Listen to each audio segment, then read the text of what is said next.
Okay, welcome back everyone to the second session. With coffee, I think we should have a lively discussion now. And it's my pleasure to introduce the next speaker, who will talk about real-world evidence in clinical decision making. And as you saw earlier today, the different platforms, by myself as a scientist at the Genome Institute in Singapore, we have learned that it's very important to develop something that is relevant in the clinic. And so this afternoon session is under the umbrella of healthcare applications and in the real world to see what is relevant and needed. So it's very important to involve the community from basic research and translation field. So without further ado, it's my pleasure to start the next session. Thank you. Good afternoon to the audience. I will deliver my presentation in Bulgarian. And if somebody needs some interpretation, I think that there is some special tools. Здравейте! Приветствам ви с добре дошли на тази свободна сесия. Казвам се Деян Миханжиев и съм медицински съветник в компания Novartis и отговарям за страните от Централния европейски клъстър по отношение събирането и осъществяването на доказателства от реалния живот, така наречените Real World Evidence.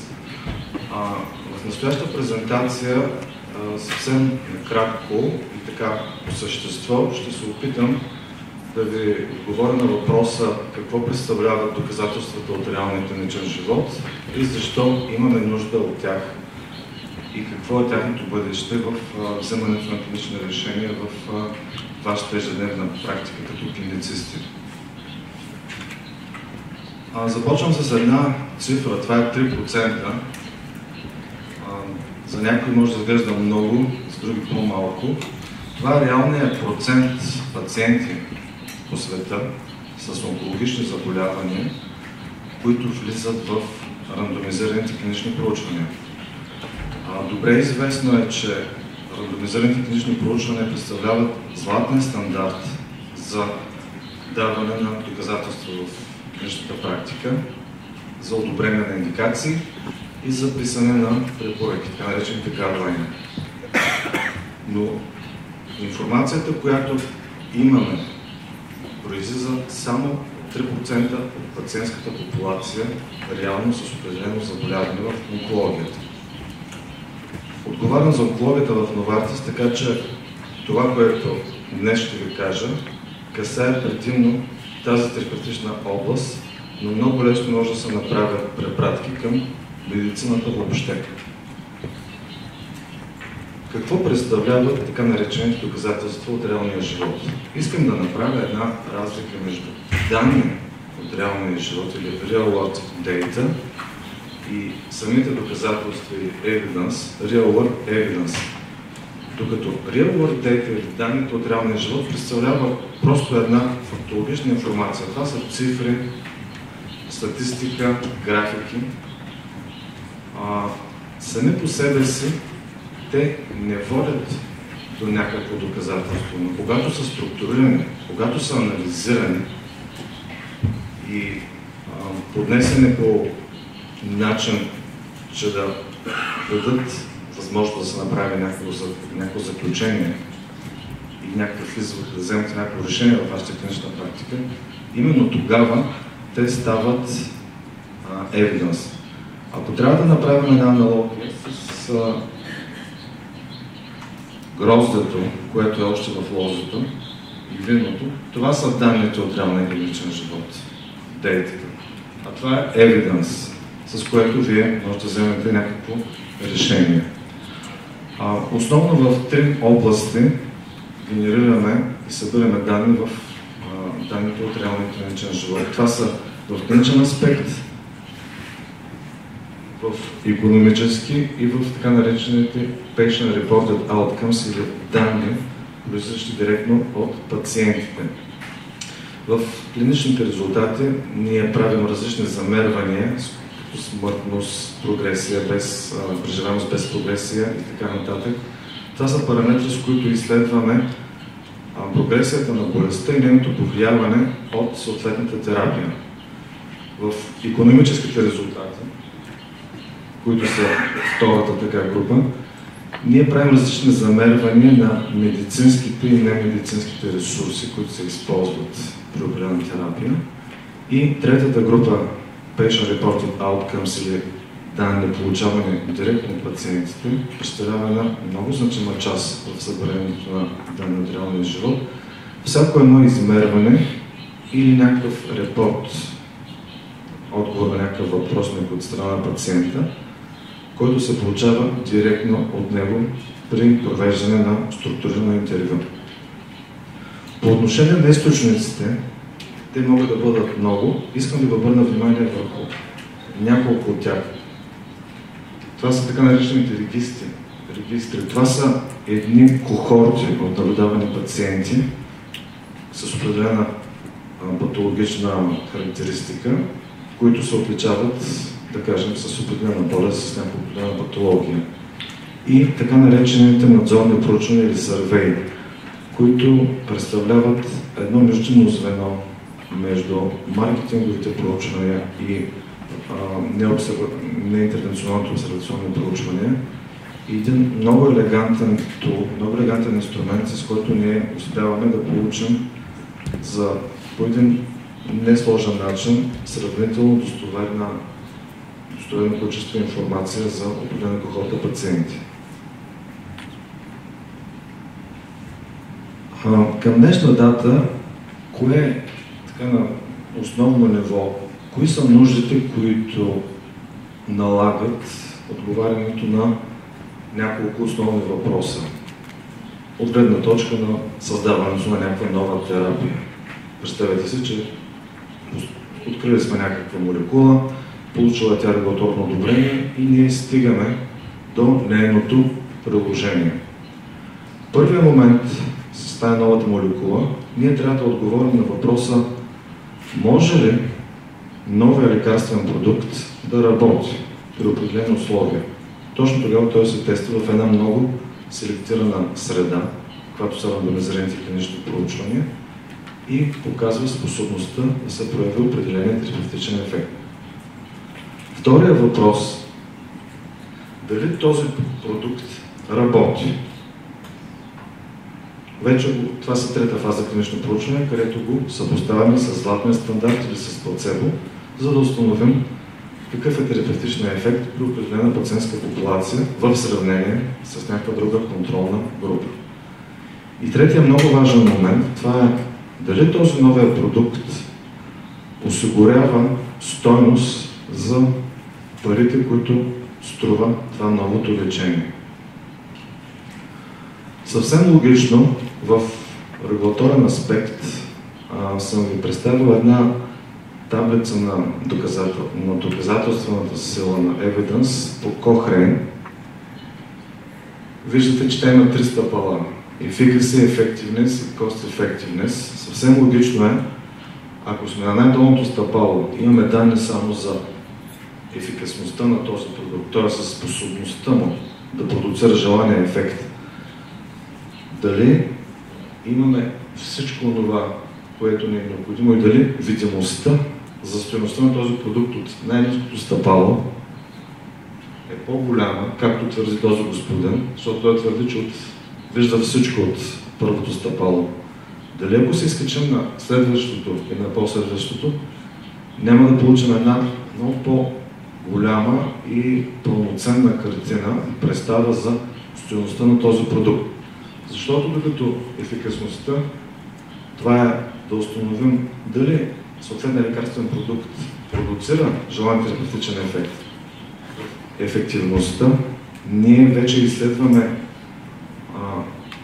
степента, до която достига този терапевтичен ефект и до каква степен той е приложим и наблюдава при пациентска популация извън строго селектираната, която е била наблюдавана в рандомизираното клинично проучване. И вече на третото стъпало, където е cost effectiveness, т.е. съотношението между себестойност и ефективност, се прави една много сериозна преценка за икономическите измерения на тази нова терапия по отношение на пациентската популация, за която тя е показана. На тази графика ви е представена така съвсем образно пролуката или гепа, който съществува между регулаторното одобрение на един продукт и неговата реална употреба в медицинската практика. Виждате, че от тази ос ние имаме сложността и примерно коморбидитет на пациентската популация, която е изследвана, а по тази специфичност на съответната болест. Ето това е съвсем селектираната пациентска популация, която е довела до одобрението на лекарствения продукт. Виждате, че тя е в много голяма степен лимитирана от гледна точка на реалното изражение на тежестта на заболяването по отношение на неговата комплексност и на придружаващата патология. Именно това е големия геп, защото тук ще използваме в реалния живот. Нашата задача е как извода от тази пациентска популация да го приложим в тази пациентска популация, но до такава степен, че да сме сигурни в решението, което да вземаме, че избора на точно тази терапия ще доведе до точно този ефект, който ние целим. Защо рандомизираните клинични проучвания не са достатъчни? Къде е техният предел на полезност? Още в 2005 година в Lancet една публикация от Ротуел, която провокира и поставя под въпрос валидността на клиничните проучвания, рандомизираните клинични проучвания, заключава, че липсата на съблюдаване на външната валидност е най-голямата критика, най-честата критика, която медицинските отправят към рандомизираните клинични проучвания, системните ревюта и така наречените препоръки. Какво представлява вътрешната и външната валидност? На тази схема са дадени двата основни подхода при събиране на доказателства в клиничната практика. Така наречения експланаторен подход или обяснителен подход и прагматичният подход. Въпросът ми е, ще го отговорим към края на моята презентация, дали тези двата подхода, двата различни апроча към събирането на доказателства са в едно цяло или те се противостоят. Нека да ви обясня малко повече за понятието вътрешна и външна валидност. Известно е, че експланаторният подход има много висока вътрешна валидност.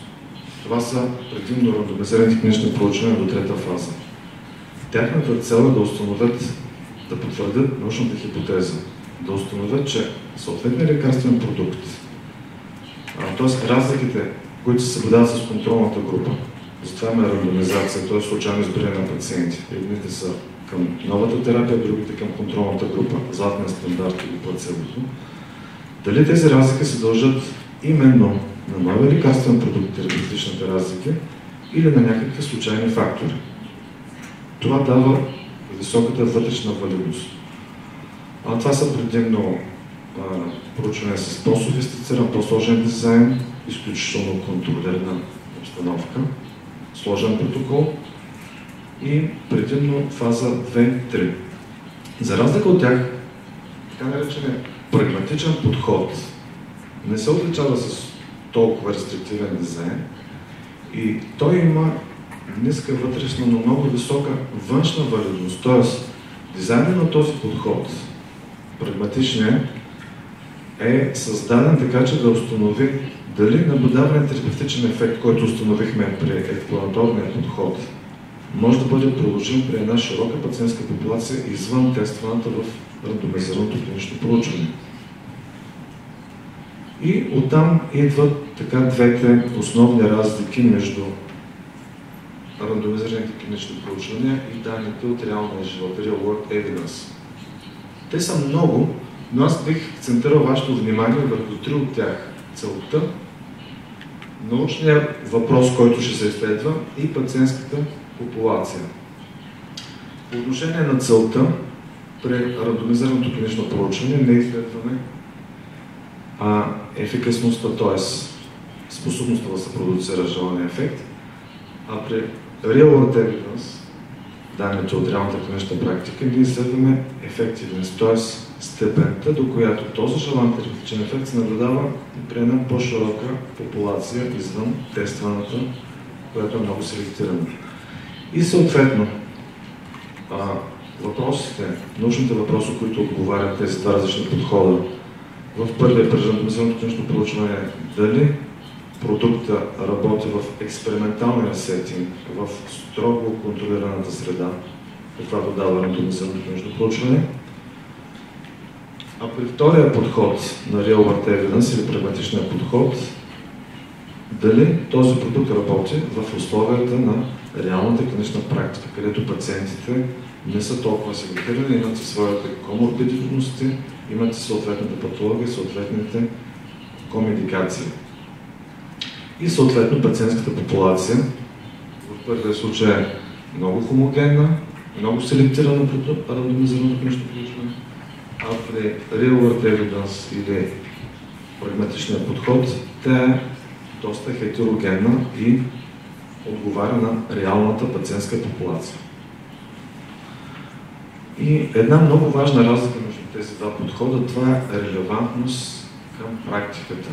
Защото клиницистите във всеки един момент от тяхната работа, пеерите, т.е. платците на здравната услуга, здравните власти, пациенти, прескрайбъри или предписвач на лечението, се задава въпроса доколко терапията, която прилагаме, е така одобрена, така са събрани доказателствата, че тя да ми помогне да взема правилното решение, че тази терапия най-много покрива нуждата на пациента на възможно най-приемливата цена. Тоест, двата подхода, експлоанаторния и прагматичния, съответно се различават по усилията, които са вложени в дизайна, за да отговори на така наречени decision making needs, или нуждите за вземане на клинични решения.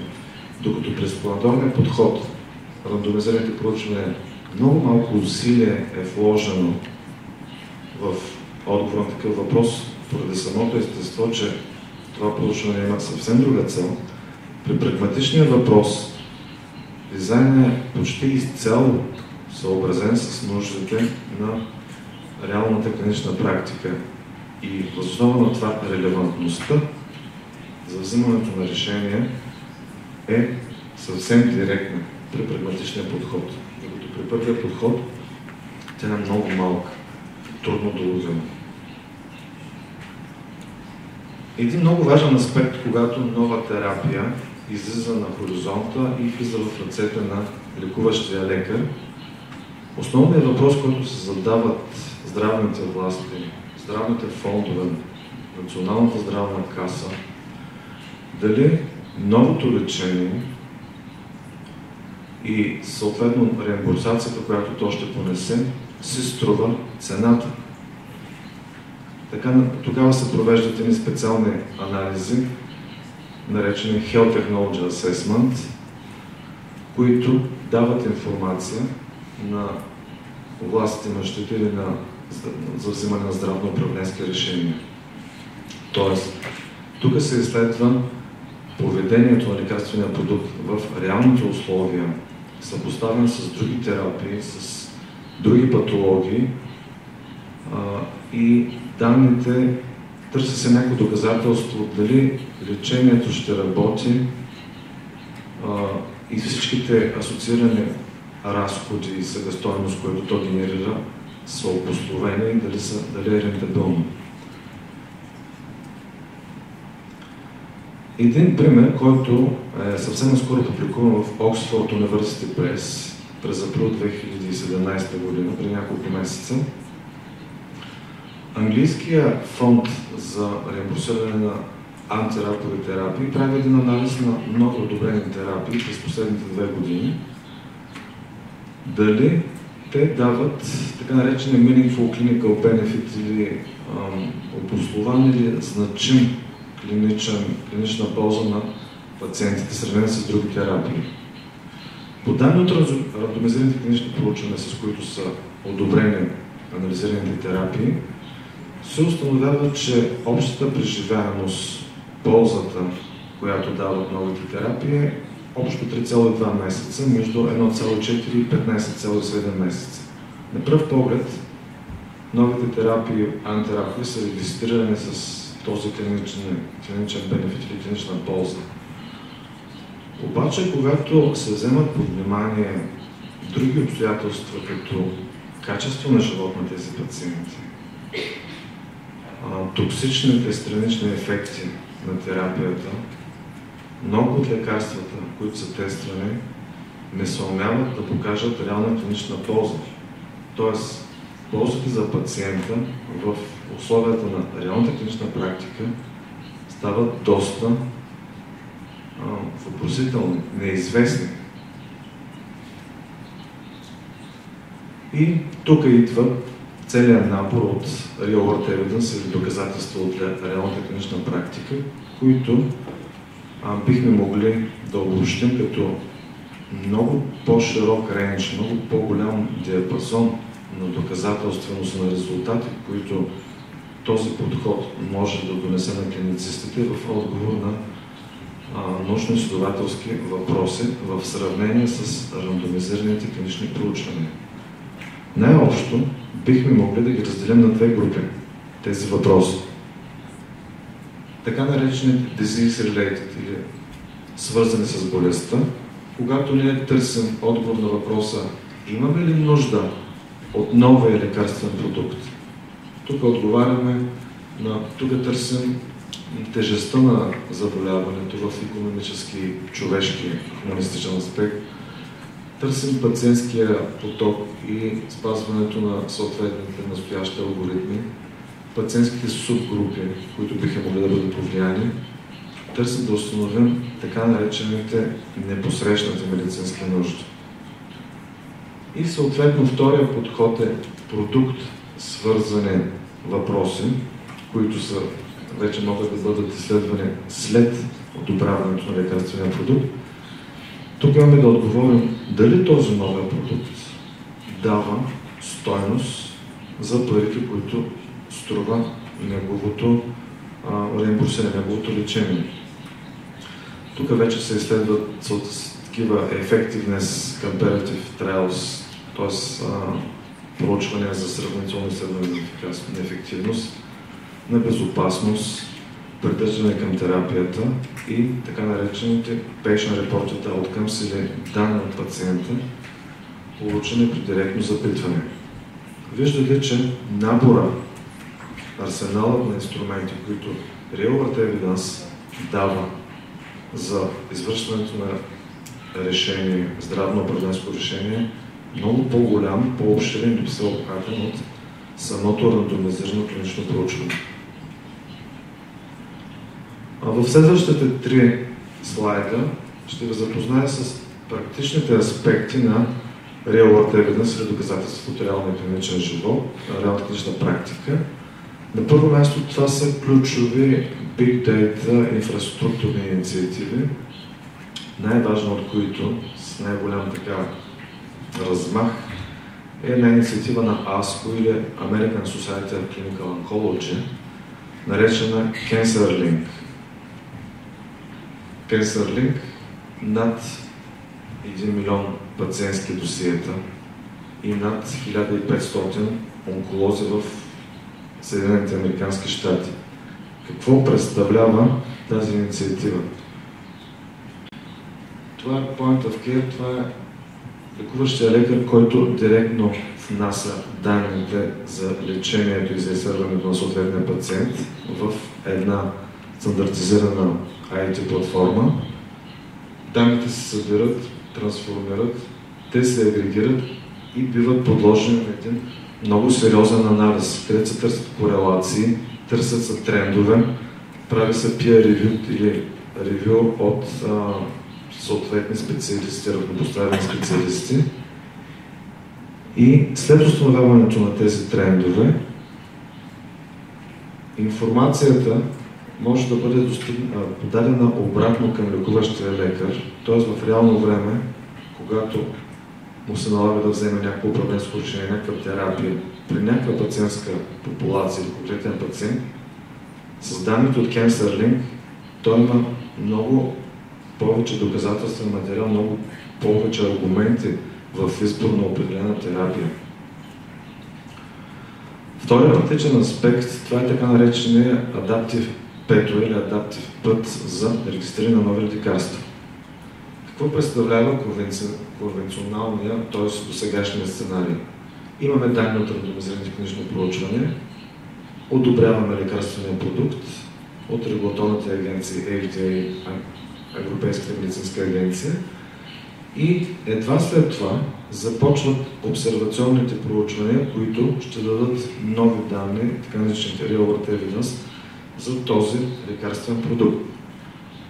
При сценария, така наречения Adaptive Pathway, много се съкращава момента на започване на генериране данни от реалния живот. Прави се един conditional approval или одобрение под условие много по-рано. Т.е. пациентите печелят години на животоспасяващи терапии, те да достигнат до тях, и веднага след това одобрение под условие започват обсервационни проучвания в реалната популация, които ще генерират допълнителни данни, и в един определен времеви период това ще бъде добавено към досието на лекарствения продукт и той ще бъде вече напълно одобрен. По този начин се спестяват много човешки животи, много по-ускорено достигане на новите животоспасяващи технологии до пациента и до лекуващия лекар. И третият практичен аспект на данните от реалната клинична практика, това е така наречения outcome-based модел или модел на заплащане, базирано на реалния клиничен ефект. Какво представлява? Въз основа на данните от клиничната практика, ние, т.е.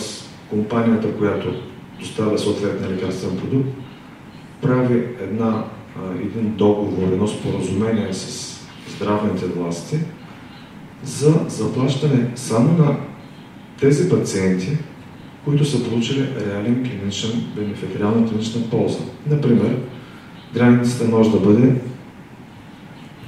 едно наблюдавано свиване на тумора по рецист критериите на 6-ти месец, да кажем с 35%.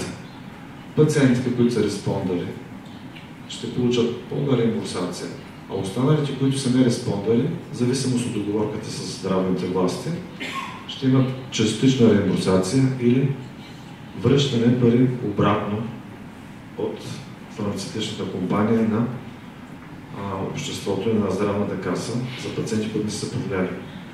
Това е един много така сериозен ангажимент на индустрията, едно джентълменско споразумение, тя да участва в намаляване тежестта на раковото заболяване пред цялото общество. По този начин се освобождават средства, които да помогнат на други терапии, на други пациенти, които биха се повлияли по друг начин. Към самия край искам да ви да обобщя кои са ключовете определящи моменти като опортунити или възможности, бариери за развитието на доказателство от реалната клинична практика. Разбира се, в интернационалния тренд този дебат е поставен високо в така наречената адженда за добавяне на доказателства в публичния дебат. Нови реимбурсни регулации изискват както данни за ефикасност, така и за ефективност. Има категорично една много увеличена нужда от добавяне на повече доказателства, за да може здравно-управленските решения да бъдат наистина сериозно аргументирани при една реална пациентска популация. Имаме развитие на електронно здравеопазване. Това са възможности. За съжаление имаме много бариери. На първо място това е не малката цена на Real World Evidence, така наречените обсервационни проучвания, които за да бъдат издържани, те трябва да бъдат съответно подплатени с един много сериозен дизайн, който да гарантира. Има ниска степен на осведоменост по отношение ползите от Real World Evidence, това те първо се работи в тази посока. Има и законови ограничения, нестабилна регулационна база в съответните страни и има нужда от създаване на едни такива стандарти при събиране и при интегриране на тези данни. Това са бариерите. И кога данните от реалния клиничен живот биха били така надежни и готови и достатъчно издържани, за да бъдат използвани при вземане на управленски решения. Трябва да се отговори на 3 основни изисквания. Първото е да има прозрачност по отношение на методите, които се използват. Знаете, при рандомизираните клинични проучвания имаме една рандомизация, която намалява до минимум байса или възможността за уклон и някакво отклонение за вземане на решение. Тук има допълнителни propensity score matching. Това е английският термин на допълнителната стъпка, която се взема при Real World Evidence, за да се намали до минимум отклонението от крайния резултат. Второто е да имате много системен подход при избиране на данните, от които ще вземаме информация. Информационните източници са безбройни. Това са пациентски картони, данни от здравноосигурителните компании, от интернет, от всякъде. Обаче ние трябва да се спрем точно от тези данни. Не случайно ви показах, че регистрите представляват един от най-надежните начини за събиране и проследяване в динамика на развитието на болестта в условията на реалната клинична практика. И накрая, при изготвяне на решението и въобще на дизайна за едно проучване в Real World Evidence, трябва да има една много ясно декларирана готовност на структурата и организацията, която ги изготвя, за да бъдат публикувани резултатите.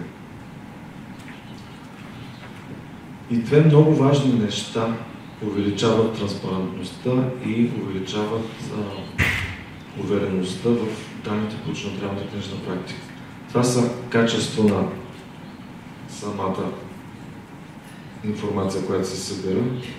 Трябва да има пълнота и представителност. И на второ място нивото на стандартизация. Трябва да има много ясно разписани и описани параметри, които ще бъдат измервани.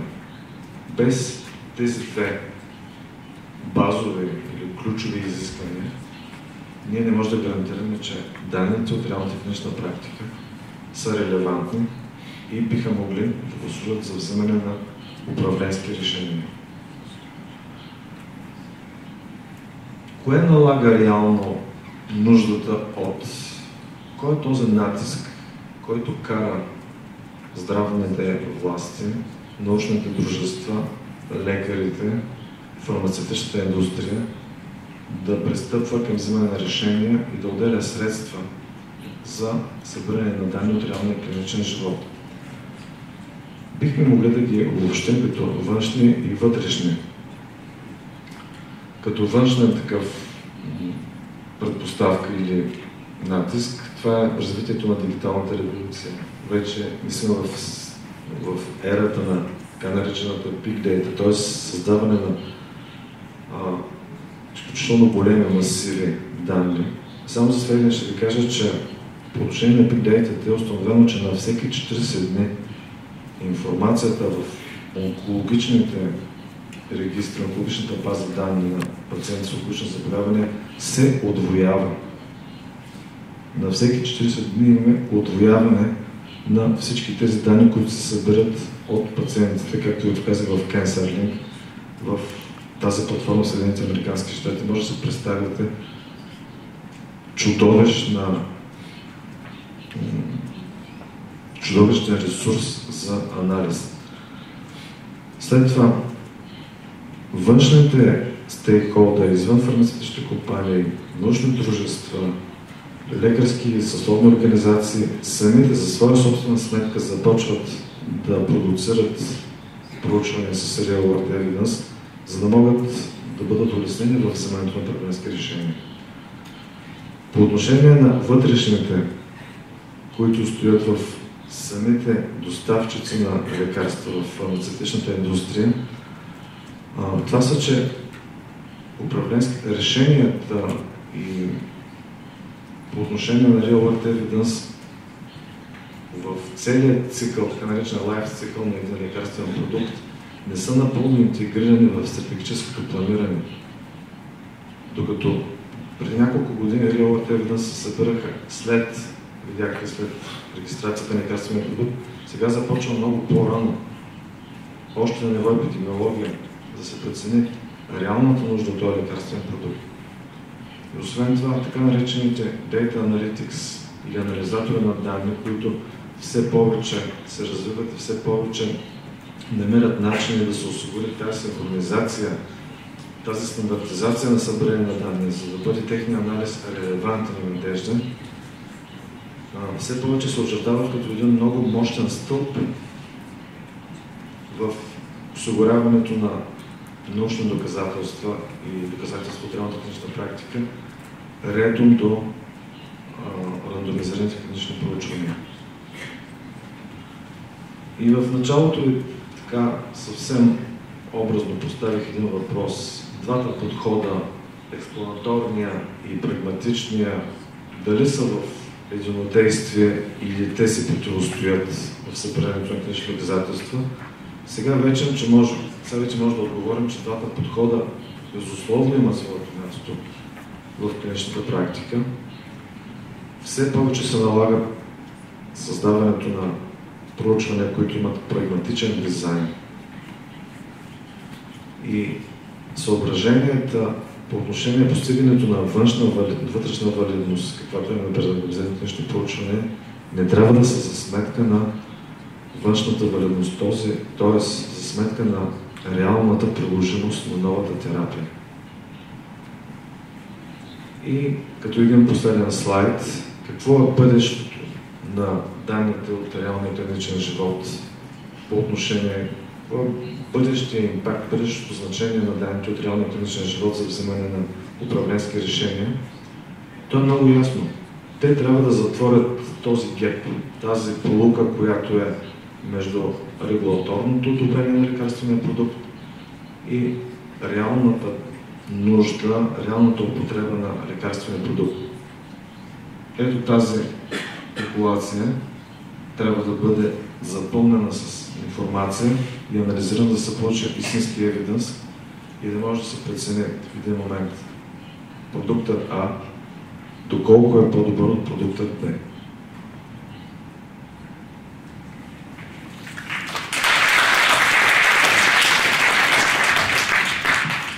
Thank you very much. Any questions?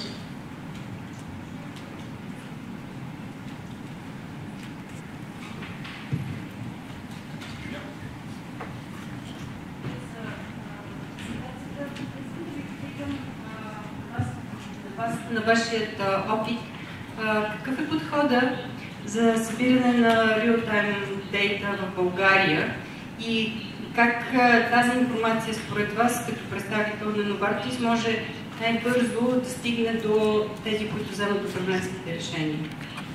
Благодаря. Изключително уместен въпрос. Имам честта да участвам в самото установяване на тази практика, налагането Real World Evidence, като една много припозната нужда от страна на индустрията и здравните власти. Реално този начин на събиране не е нов. Това са обсервационните проучвания. Знаете, в реалната клинична практика, когато лекарството е изписвано без специален протокол, без допълнително диагностични методи, само с епидемиологични данни.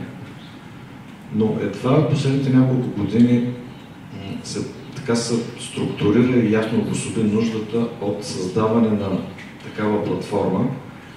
Тя идва преди всичко от прескрайберите, хората, които изписват, защото те всеки ден се изправят пред някакъв въпрос, пред някакъв гайдлайните, които се базират само да ранdomизирани клинични проучвания, дават една препоръка, но тя е някакси много лимитирана. Когато пред вас се изправя реалният пациент, вие се чудите със съответната болестна, допълнителна болестност, как ще се повлияе въобще, дали мога да реално дам някаква полза. Така че това е една диалогична форма между хората, които доставят лекарствата и хората, които ги използват. Така че решението се взима консенсусно под формата на адвайзери бордове, такива консултантски срещи. Научните дружества сами могат да бъдат инициатори. В някои страни от Европа, като Италия, съседна Гърция, изключително мощно развитие на тази система за събиране на доказателства от реалния живот. Най-важното е обаче да се създаде една единна платформа, примерно на ниво Европа, където всички пациенти от някаква терапевтична област ще могат да се вкарват данни. Те трябва да са абсолютно стандартизирани като код, като кодировка, като параметър, за да могат да бъдат анализирани. Това е един труден и много амбициозен проект. И в момента, в който се отговорят на всичките въпроси за именно стандартизирането на тези данни, тогава вече ще може да кажем, ние сме на път да... Пътят от вземането на решение е много малък. Сега сме в най-трудния път. Но колкото на по-голяма платформа се стъпи, дигитална платформа, IT платформа, колкото повече пациентски данни се вкарват, толкова повече ще може да бъде по-релевантна информацията, която се взема.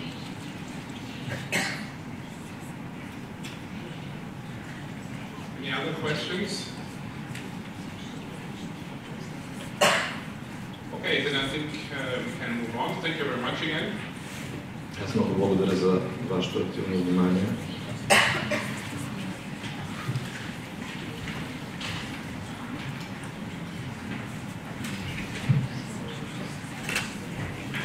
So our next speaker is Bogi Eliasson, talking about the future of health and connecting big data and genomics.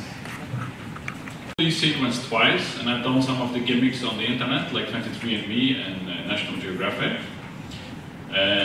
And I've also done some things on my kids, so I don't know how ethical I am. What I'm going to try to do is give an overview of things that are happening. I am from the Faroe Islands. Does any of you know the Faroe Islands? The Austrian speaker knows because we beat them in football once, but we never beat Bulgaria. So I'm going to try to give some of the burning platforms that we have and explain a bit about why I work in these things. And I should explain to you from the beginning, I'm a political scientist. I don't know anything about genomics and nothing about health. Okay? So let's see how it goes. We have a huge problem when we look at the Nordic data, the UK data, the American data, and some of the Central European data where we have these numbers, that there is a small portion that costs most of the health budget. When we take the Danish data, 1% costs more or less 30% of the whole health budget. If we take 10%, it's between 75 and 95% in the Nordic system. And it's only now that we are beginning to look at what is happening here. Okay? So there is a political decision that we work with terminal patients, the patients that are on the last part of their life, and you help them. That's a political decision. But if you have a portion of the patients, because a part of these are terminal patients, a part of these are people who get ill and then get healthy again, but probably half of the 1% are people who never get healthy again. They don't get back on the labor market again. Then it's not a political decision. Then it begins to look like stupidity. Okay? So here we are claiming there are no money in the system. There are money in the system. It's a question about how we use it. Okay? The second part that comes in here is that we get older, but with the gaining years, we also get more years with disease. Okay?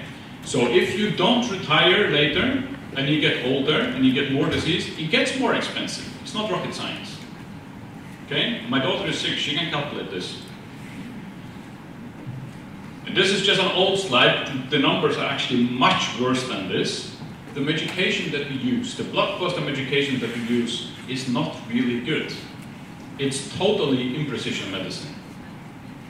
So we also need to work on these things. It is as good as we can do it in the current system, but we need to work on it. But this is not just a European approach. We also have this as a part of the UN Sustainable Development Goals, because this is a global thing. We need to work with these things. So then a little bit on where I come from. I work with the Copenhagen Institute for Future Studies. We are an independent, non-for-profit institution. We are not allowed to be on the public budget because we have to be independent. So we try to, our way of working is that we move things from feel good to do good. So we are not always nice. And we also try to focus on doing the right things right. It's not just doing the things right, and not just doing the right things, but doing the right things right. That requires that you do a lot of research. You have to dig into what's happening. And what we do is that we have our back catalog of megatrends, which we work very hard on. We develop them all the time, we update it all the time. Under the megatrends, we have trends and subtrends and fates that we look at the different interactions. And a megatrend is not something new. It's not something that's just a fashion thing. It has to be present for at least 10 years. Urbanization has been present for 10,000 years. So it's not because it's fancy and new. Then we try to look at what happens in these things. The institute was established in 68, 69, and we know with our records that the new things that happen when you have collisions of trends is not linear. So we look very explorative at things. We do a more popular magazine called Scenario 6 times a year, and then do members report 4 times a year. I did this one, trust me, I'm not a doctor, so now I don't have any doctor friends anymore. A time ago, based very much on the new ways of medicine. And then we have a network of PhD students around the world that feeds us with new information all the time. And then we look at it, are there new trends coming in, are there new things happening? And when we work, we look very much on what is the contextual environment, what is happening, what you can't really have your effect on, but you need to adapt to, and what is the transactional environment, what can you actually work on. And that is different for every institution and business. So this is not something you can just copy-paste, you have to really work it through when you do it. And the crystal ball, we are always right, because we work with explorative scenarios. So we are not forecasting that the future will be like this. We are saying what the future could be like, and what would likely happen if you don't take decisions, or if you take decisions in a certain way. So then a little bit more about my background. I came into this world because I was a co-initiator of the Faroese Genome project of sequencing the whole population of the Faroe Islands. In 2008, 2009 we started, but that was a very holistic approach. Now we would call it multi-omics, but the word didn't exist at that time. To take various data in, and we have a lot of health data in the system in the Faroes. We have the genealogy records 200 years digitized. So you can work in a different way than in most countries. And also in the training advice report in the European Bioinformatics Institute, that does a lot of the standards in bioinformatics. We just finished a Horizon 2020 project called Genetic Clinic of the Future. The focus is on how can you work with genetics, genomics as the first point of entry when you come into the hospital system. And of course there we had to look at, okay, would it be in the living room? Would you just do it at home? What will happen in the doctor's office when you have to work with these kind of things? What about the laboratory? What standards, what things do we have to have in place? In the server room, what are the different requirements? But also, of course, data control, consent. What do we have to inform people about? The research and care exchange. I'm a big advocate of not separating the research and clinical databases. It should be joint. And of course, the public engagement. How do you get out into the public engagement in it? And we also just finished another EU project called ChipMe. When we started it 4 years ago, everybody believed that direct-to-consumer would dominate. It didn't really happen, but we still needed to do the work. So, but we did an overview of all the European countries on science and values, genomics and markets, and research and ethics. And the differences on the European countries is actually quite big. But what scared me mostly was that nobody really knew, not even persons from the country, how the situation was. And then I'm the chair of the Danish UNESCO Bioethical Committee. So if I say something that's very, very unethical, you can send an email to UNESCO and tell them that I should not be there anymore. Last year we worked very much on trying to get genomics and data in a Nordic settings. How can you combine this thing? Because this is not just about getting molecular biology in it. You have to put it into a context. How do we make this work? When we started with the first one in Denmark, which was a quite big, successful conference, the feedback we got from the researchers and the health staff was, don't talk about this data a gold mine, because we can't access the data in a reasonable way. Make us access the data, so we have focused very much on that part later on. The first part of this year, we made a big scenario process on the Danish healthcare system, so we had around 30 of the major stakeholders from Denmark, and worked out a deep analysis of what is happening in the system, what do you need to work with a Danish context. And when we do that, we took 15 core areas that we work in depth with, which are based on here. And how does that, what are the challenges? How can you work with it? How can you address it? How can you get all the parties to be in line with how we go forward with these parts? And the goal was simply to get the stakeholders to speak the same language so we can cooperate, which was not the situation before, and it worked okay. And then we worked out 4 main scenarios. They don't really make sense in a Bulgarian settings, but in Denmark you would like to have a very universal access system that takes care of most of it. There's only 1% of health in Denmark that's private. So the system would really like to be in front of it. But the easiest thing is just to keep on doing what you're doing.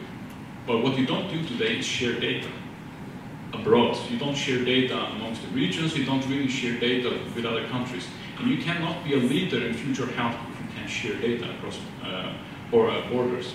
So you have to move in some way. So data becomes a crucial question in these parts, for instance.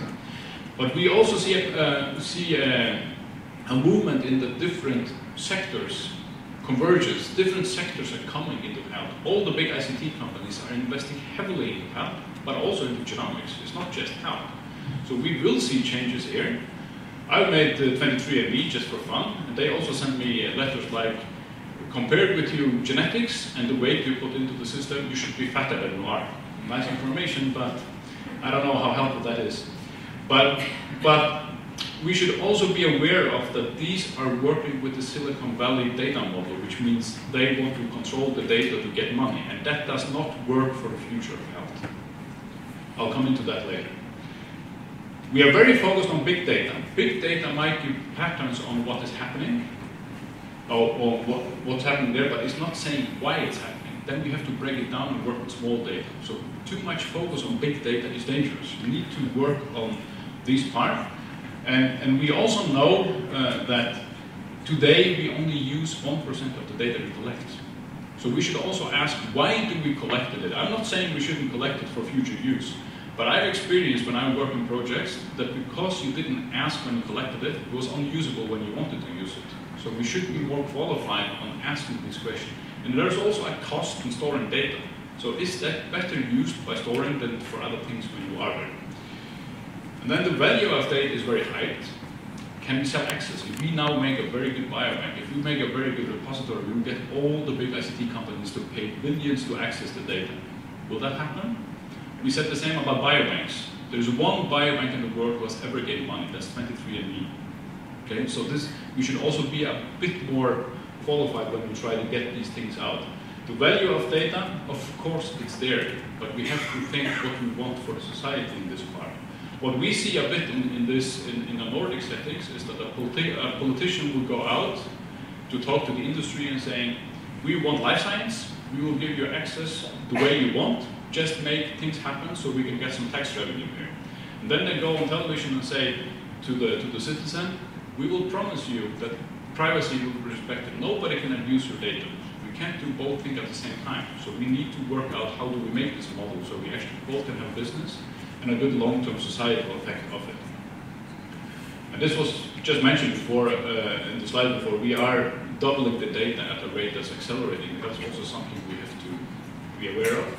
But this is, for instance, the Oxford Big Data Institute that's already beginning to very systematically to align data, which we also see in most of the Nordic countries. And in Denmark, there's actually a study on trajectories on data, so where you look at if the medication of the first disease is actually causing the second disease of probability. So we are beginning to be able to look at these things in different ways. So for instance, Kaiser Permanente, one of the biggest American providers, the California company, they have already begun to look at health very differently. They're an insurance company, so they have a different incentive than most healthcare systems, public healthcare systems. But they are saying now that if you have to hospitalize people, it's a failure of the system. You have to catch it before. So there are things beginning to change in this way. Another part when data comes in this way as it does today is the consent part. We have worked very much in the genetic clinic of the future on can we have a different kind of consent? Can we activate the individual person more? And that's the dynamic consent part. There are still things that have to be part of it, but we have tried to join it to be of research and of clinic. So you both can inform clinically, but you can also ask in concern of research, because we know that if we burden people too much, they opt out. They don't want to be over this. It's like when you get the scam emails all the time. You don't really want that. And then, of course, there's a huge hype on blockchain. The blockchain will resolve all the data problems that we have. That will not happen. Blockchain is not that good.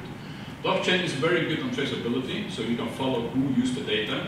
But the blockchain itself is not suitable to store data in a workable real-time way. But there are new ledgers technology that will be much better, so that will probably come at some time.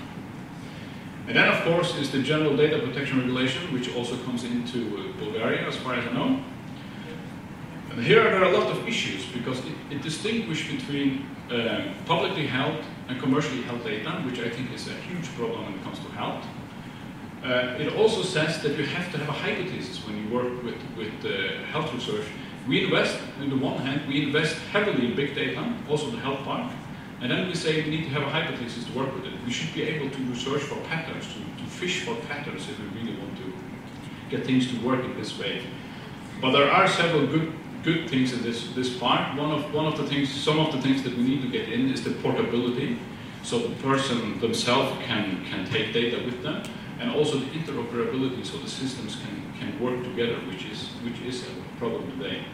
I'm working with the Finnish system right now with a person-centric data management model, where you invest more of the control of the data into the individual. We're trying to figure out if we can align the dynamic consent and the citizen-centric data on that way. One of the things is that also as we heard before, we need to be able to have a lot of data. But if we need treaties between countries to share data, it will probably take 20 years. But if we invest it into the individual, they can just carry it with them in a different way. So this could be some flexible models to work with. It's not as easy as I'm trying to make it sound. But, sorry that it's in Danish, there was just a pilot of the Chinese project of bonus for citizens revealed last week. So they have this first city that has done this bonus system in China. Everybody has a score, it's 1,000. And then you get evaluated for how you work, if you walk for red light in the street, if you help elderly. If you go on minus, you won't be able to travel. If you go on surplus, you can travel and you can be promoted, okay? So I'm just saying that everything that you are scared of that might happen with data is already happening. So you don't have to be scared if it will happen. It is already there, okay? Our obligation is to try to constrain it in a feasible way in our values. Artificial intelligence, virtual reality, and augmented reality will have a huge impact on the education that we can do in this part. Okay? We will never be able to educate the way we educate today to solve all the issues that we have in this part. We need to be smarter on it. We need to educate other parts of the workforce that can work with things that they can't do today. But it's also about explaining and educating the patients and the citizen in concern of preventive health. So this will be huge and something that we have to invest heavily in. I was very happy to this round today because we are actually very advanced in some of these parts, I must say. And I just had a visit from Humber River Hospital, which is the most digitized hospital in the world, in Canada.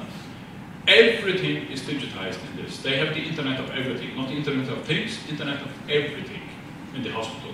But it's not just in the hospital. They have made the connectedness and the health service, the close health service to the citizen, where they are a backbone for whole the environment.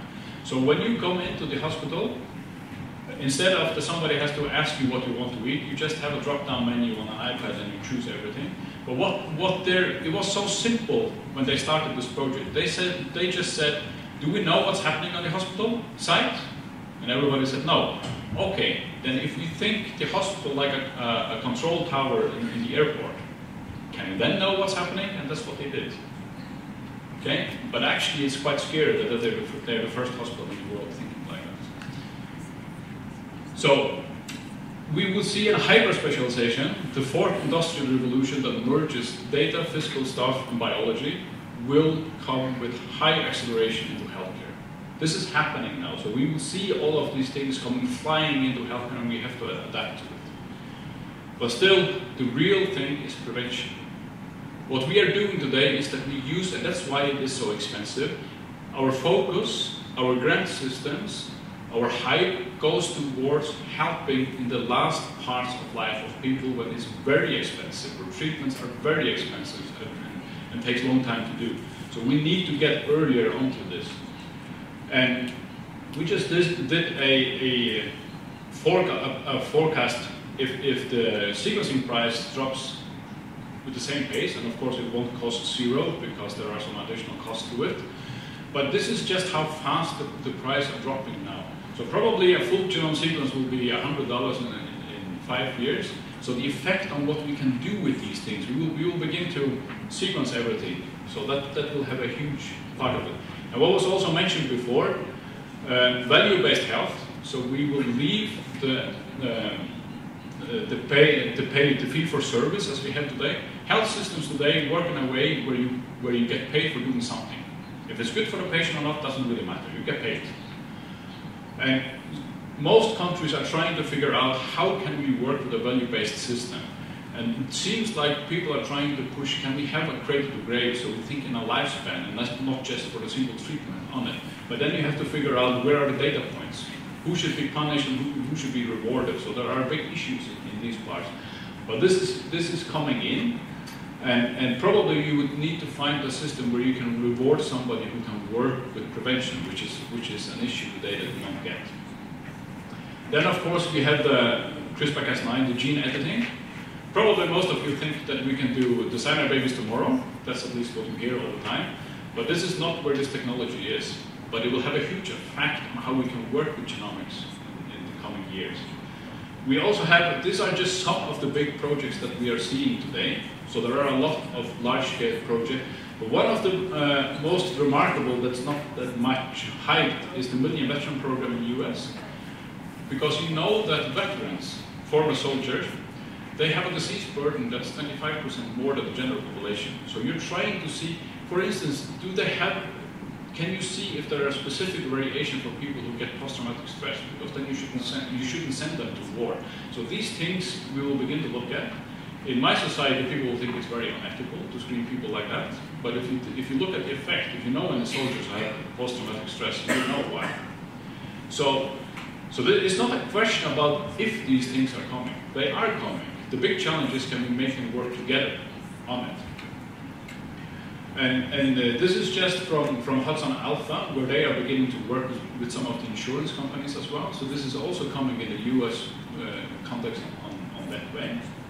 And one of the promising things is also that we can probably see cancer very early, because you can see cancer fragments, DNA of the cancer tumor very early. And we have, for instance, Grail, the Illumina breakout company is trying to do it, and there are some other consortia trying to work very much on it. And this will probably be something we can use on early detection in a few years. And this one you heard enough about, but it's also, of course, very promising. We will hear more about that tomorrow. But one of the companies that was launched this summer is Helix. That is like the 23andMe, it's online testing. You buy I think it's a full exome for 70 euros or something like that. and you get some information. I haven't tried it, so I don't know how good it is, but they have very good backing, a good companies, a good in it. And they do the same as 23andMe with giving some funny things with ancestry, your family, and of course, what should you train, which I believe is a bit of a gimmick. But also the nutrition, and should you avoid lactose. So my wife is from Peru, a Inca Indian from Peru. And my kids, they can't drink milk. I drink 3 liters of milk every day, but they can't tolerate it. So there are some things you can learn at least. And then, of course, there is the digital health revolution. What is remarkable in this world is that there is absolutely no connection between e-health and the genomic development. And that has to be worked on. We are focusing very much on trying to align these developments. People, the expert in one field don't know about the expert in the other field, which is quite strange. But in a holistic way of looking at things, we need to align these things. And this is where we are not beginning to see, okay, if this is personal medicine, is it then my data? Or is it systemic just for the system to work with the data? I have yet to see a personal medicine project that is not systemic and actually starts with the person. I haven't seen it yet, even if I've been to 150 conferences on personal medicine. So this is a place where we also need to start. Is health about getting a better health system or better health for the individual, or both? We need to focus on having the individual data, but also the aggregate, the collective data. We need more information for the individual in order to make better. So what we have been doing today is average. So when I look at the statistics in Denmark, it tells me that I have 1.3 kids. I know that I have 3 kids, and all of them is 1.0. No one of them is 1.3.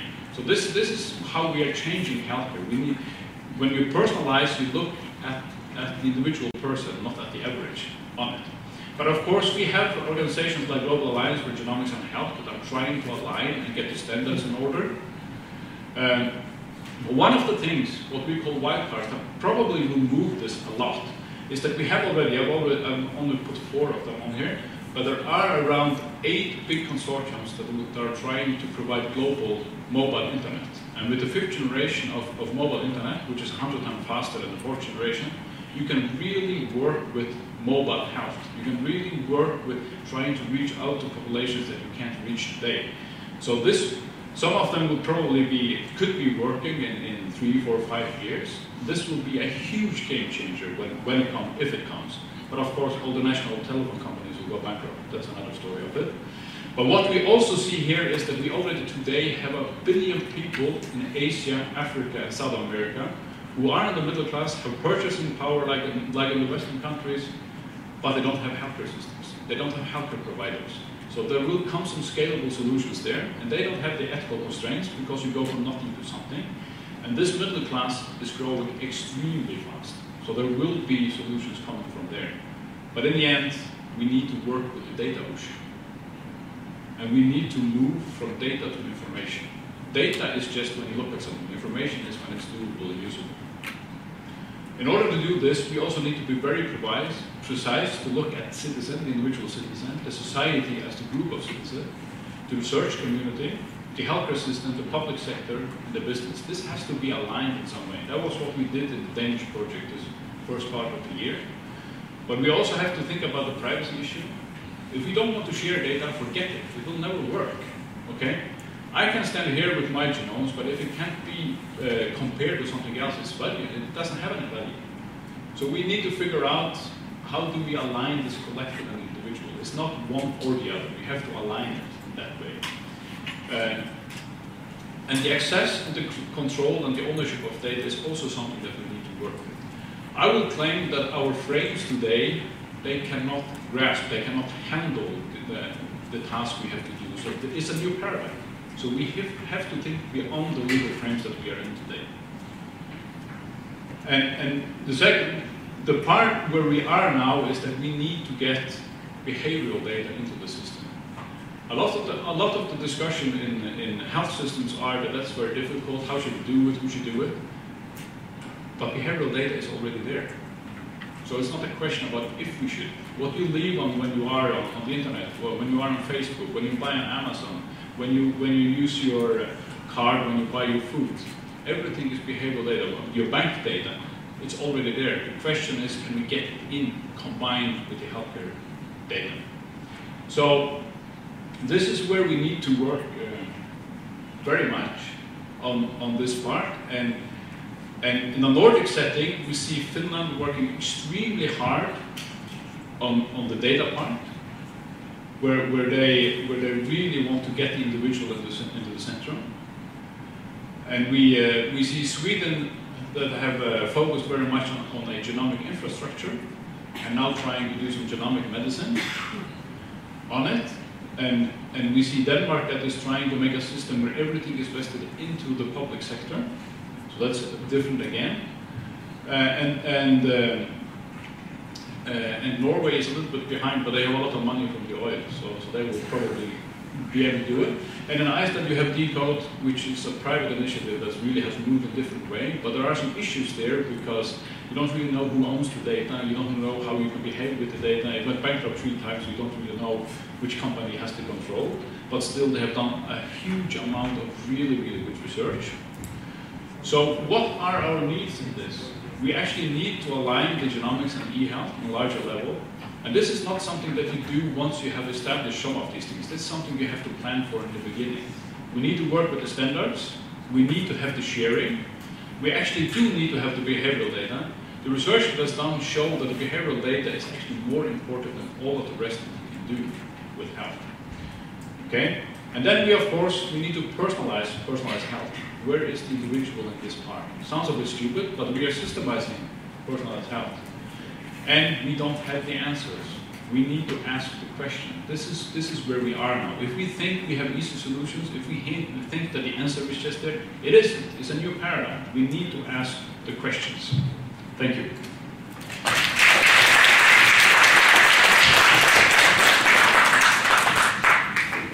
Thank you very much.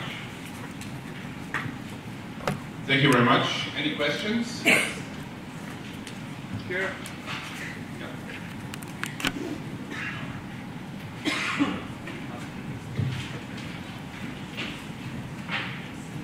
Hello. How could we tackle the problem that National Health Service gives money for simple things like syringes, which costs an individual probably 20 cents, but costs the country millions of dollars, and the country doesn't pay treatment for leukemia? How we can resolve that? Yes. Which legislation? So, but it will be very different depending on which country you are in. Well, in Europe, in the European Union. The systems are extremely different. Okay, so if I'm in Denmark where I live, I will probably get most of reasonable healthcare covered, and it's a part of the tax. If I'm in Holland, it's a part of my insurance, and I just hope it's covered, and my hospital that has to deal with that insurance is on it. And there are international movement on having universal health coverage in all countries, but that is extremely hard to get into place. What I expect will happen if you don't work from a public side to get better coverage in many countries. So I lived 2 years in Brazil. My wife is from Peru, where I spent a fair share of my time as well sometimes. You will have international insurances coming in with new technology partners and providing some of these parts. So this will probably more be driven from insurances than it will from public healthcare systems. If you can provide a law for it, yes, but is the money there? So you have to define who's going to pay it, if you're going to pay it. But if you're very cynical, you could say that if it's insurance or if it's a universal health approach that we use in a country, is the same, because you pay, everybody pays in. Okay, so you can do the same frames legally and having insurance doing it. That might be an easier part in some countries. Did it answer the question? Yes. Thank you. Okay. Thank you for the different view that you provided. I've been wondering if digitalization and the virtual reality, are they a risk for future doctors to treat patients the way they treat mannequins? Aren't they losing empathy and communicative skills when contacting patients if they're treated that way? And also, another question concerns gamification. Yeah. As a way of training students. All the games our teenagers and students are involved in, aren't these games making us more impatient, just seeking a fast result, putting less efforts and aiming at getting something faster? Yes. Yeah. So beginning with the first, I know a lot of doctors and I know they're empathic, but the society doesn't believe that they are. So that's one of the big challenge in it. But in reality, I don't think so, because technology is not the aim. Technology is a tool. So we have to define for what to use the tool. And if you teach with a textbook, or if you teach lecturing, or you teach with artificial reality or virtual reality, you have to define what the outcome is. But if you think about, if you for instance think of, I've done some gamification systems, so I know how it works more or less. So what you can do with gamification is that you can mass educate some basics, and that is very, very powerful on it. I don't think that the digital part that we develop should do that there is less doctor time for the patient. It should actually do that it's more doctor time for the patient. So it's decision supportive. And that is where we need to be more precise on it.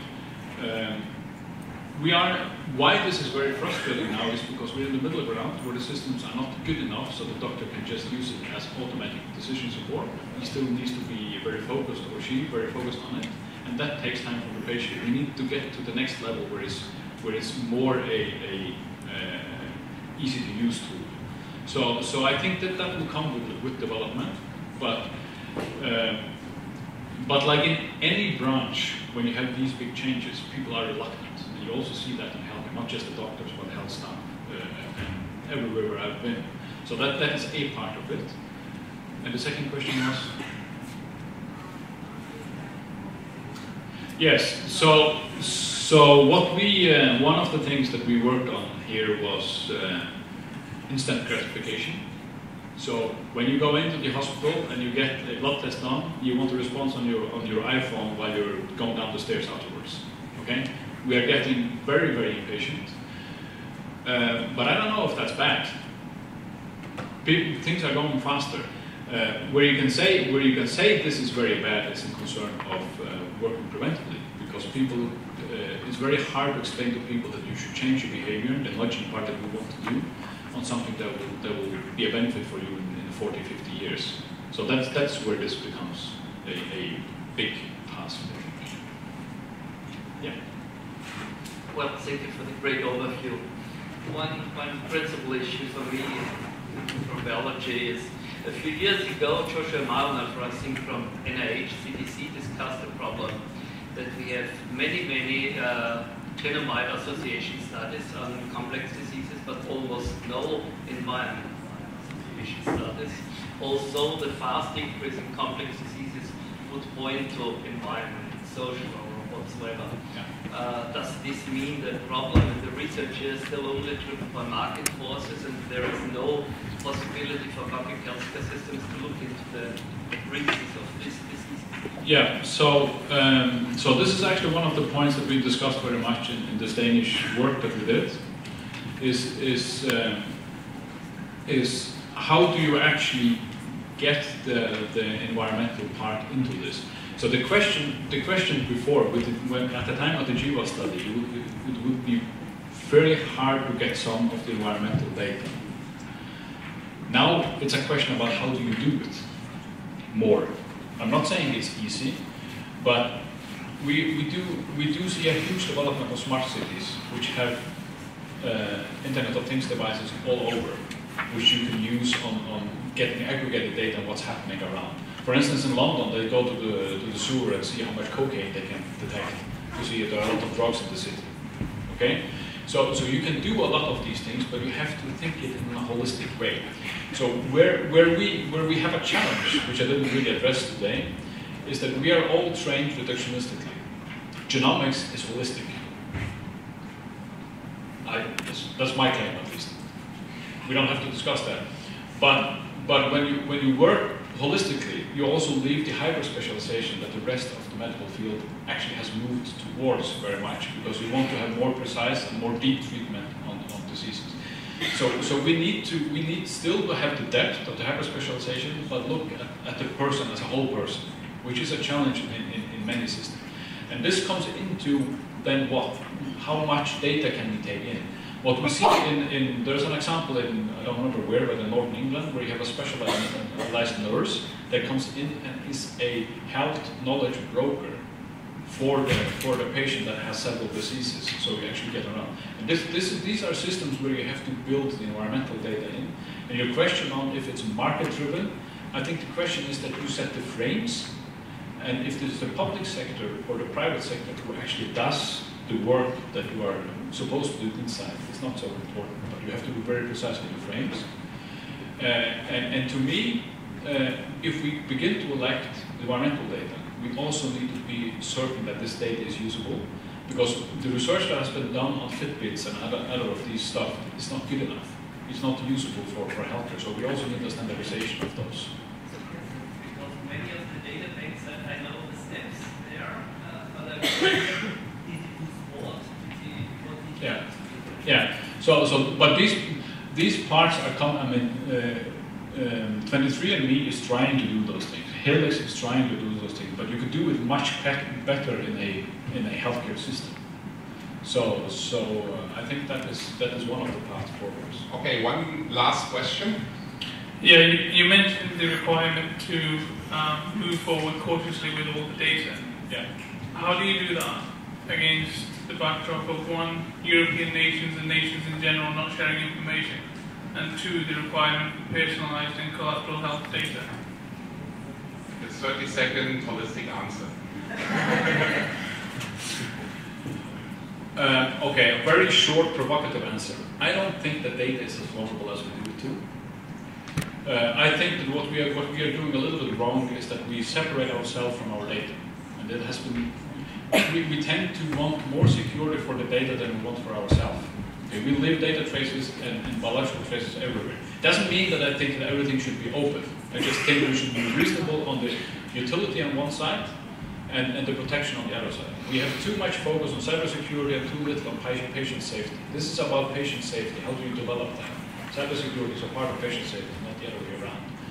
So, but I think that you will in the end be forced to, I will use 30 seconds more. Okay. You will in the end be forced to invest the data into the individual person, because in the European Union there's already decided to have a digital single market, so we will move beyond borders. So we have to give something to the individual on that way. And by giving some of the responsibility and the control, it doesn't have to be the ownership, but the control to the individual.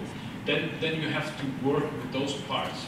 So, for instance, 100 years ago, municipalities, they had to make the roads, the electricity, and the water to houses. What do people need today? They need somebody to help them with the data. So somebody has to step in and help with this data. I don't have the concrete answer to how you do it, but I know that this is a challenge that the public sector has to take on. Thank you.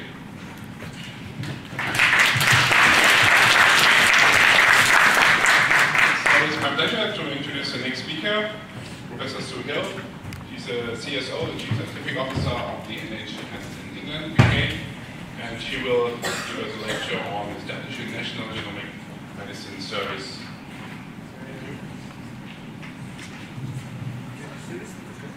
Good afternoon, everyone. And first of all, thank you very much for a very kind invitation to present at this conference.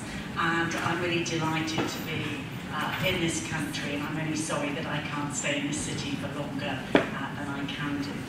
So I'm going to talk about the introduction of a national genomic medicine service to underpin personalised treatments and interventions in the National Health Service in England by October 2018. And I'm just going to remind you about the National Health Service. And it's an integrated population health-based system for 65 million people in the UK and 55 million people in England. In England, we have 250 what are called NHS provider organisations, so collection of hospitals and nearly 7,500 general practices of primary healthcare physicians. So I'm going through this because this is important in setting the context of introducing a national genomic health service. And just to remind you that the National Health Service is free at the point of access for our citizens. Why might the health system be interested in genomics and why now? And it's the same reason across many different countries in the world that people are looking at genomics in the context of science and technology really driving new care approaches.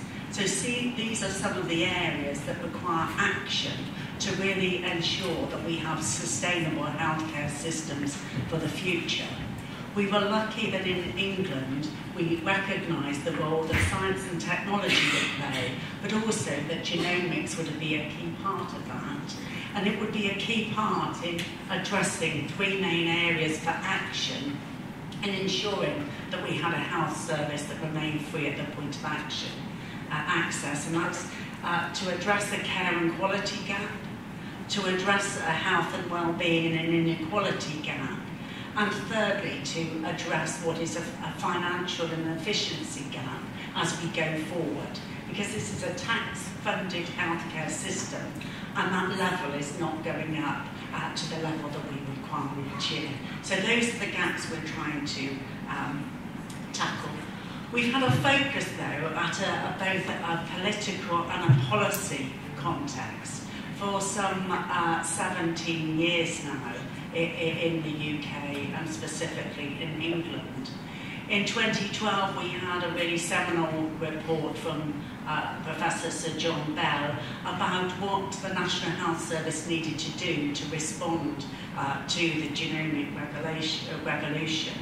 But we've had a series of other different initiatives, including the 100,000 Genomes Project as a driver project for change that I'll come back to. But importantly, just recently, our Chief Medical Officer published Generation Genome that really set out all the actions that we needed to do if we were really going to bring the benefits of genomics to our patients and to our populations.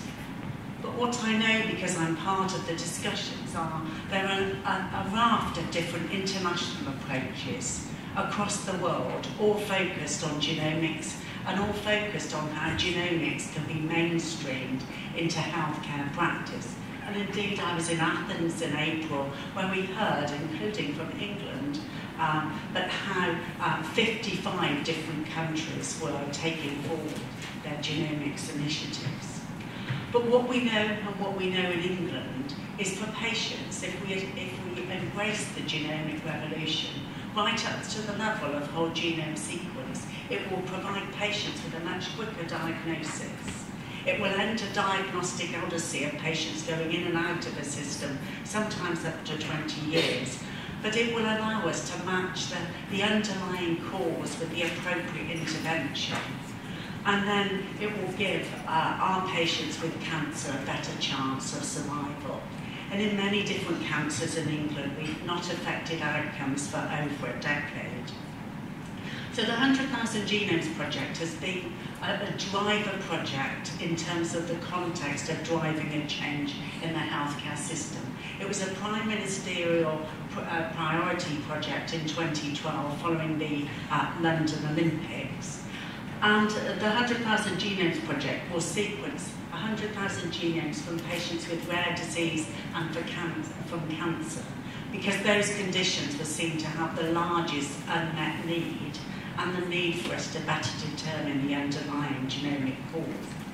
But the project from the very start had four key principles. In that recruitment, so the second principle here is that recruitment would be for routine care and treatment of the participants would be through routine treatment pathways. And so the National Health Service itself is participating and identifying suitable patients, collecting samples in quite extensive data sets, and then eventually validating the outcome of whole genome sequencing. In NHS England, we established 13 NHS genomic medicine centres that cover populations of 3 to 7 million. And currently, some 90 hospital organisations will eventually be involved in the project.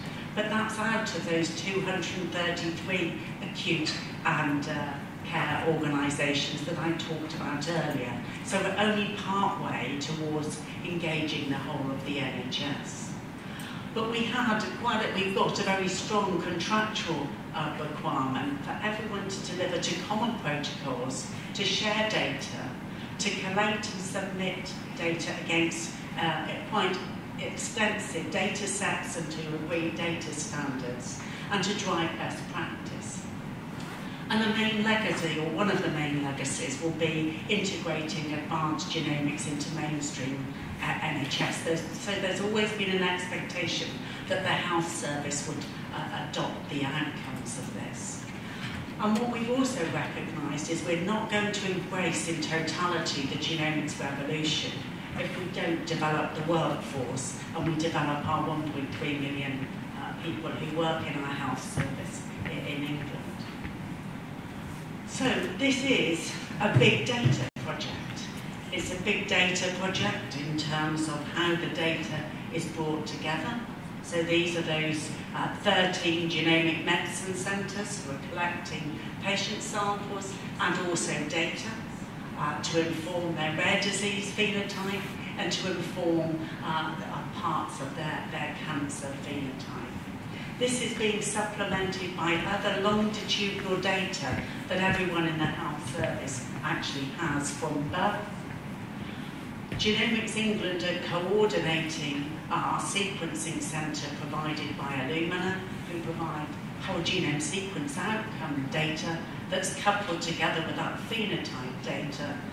And this is all coupled together in first of all in an identified way, and then in a de-identified way in this data centre.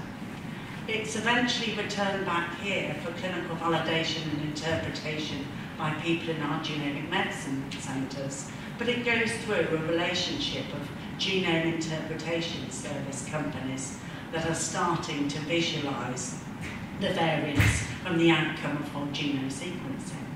But why this is really important in terms of this data flow and these data arrangements is that researchers and also industry are able to access de-identified data if patients have consented through an NHS firewall. And this has created a reading library, not a lending library, and a model for data sharing for the future, for patient benefit and for enhanced clinical interpretation of variants emerging from whole genome sequencing, and particularly variants of unknown significance. So to date, we've had over 62,000 samples collected for routine care in the NHS. We've had to introduce a brand new pathway for cancer sample handling and processing to get optimal whole genome sequence outcomes. The National Health Service is routinely collecting nearly 2,500 rare disease samples each month from patients within the National Health Service. And in a small number of samples, we've actually demonstrated that cancer whole genome sequencing can be done in a fast-track arrangement and turned around in 20 days from submission. So through to the sequencing, through the interpretation pipeline, and back to the clinician for actionability. You can see here, these are the number of whole genome sequences that have been done to date, and most of them in rare disease, and there's significant scaling up.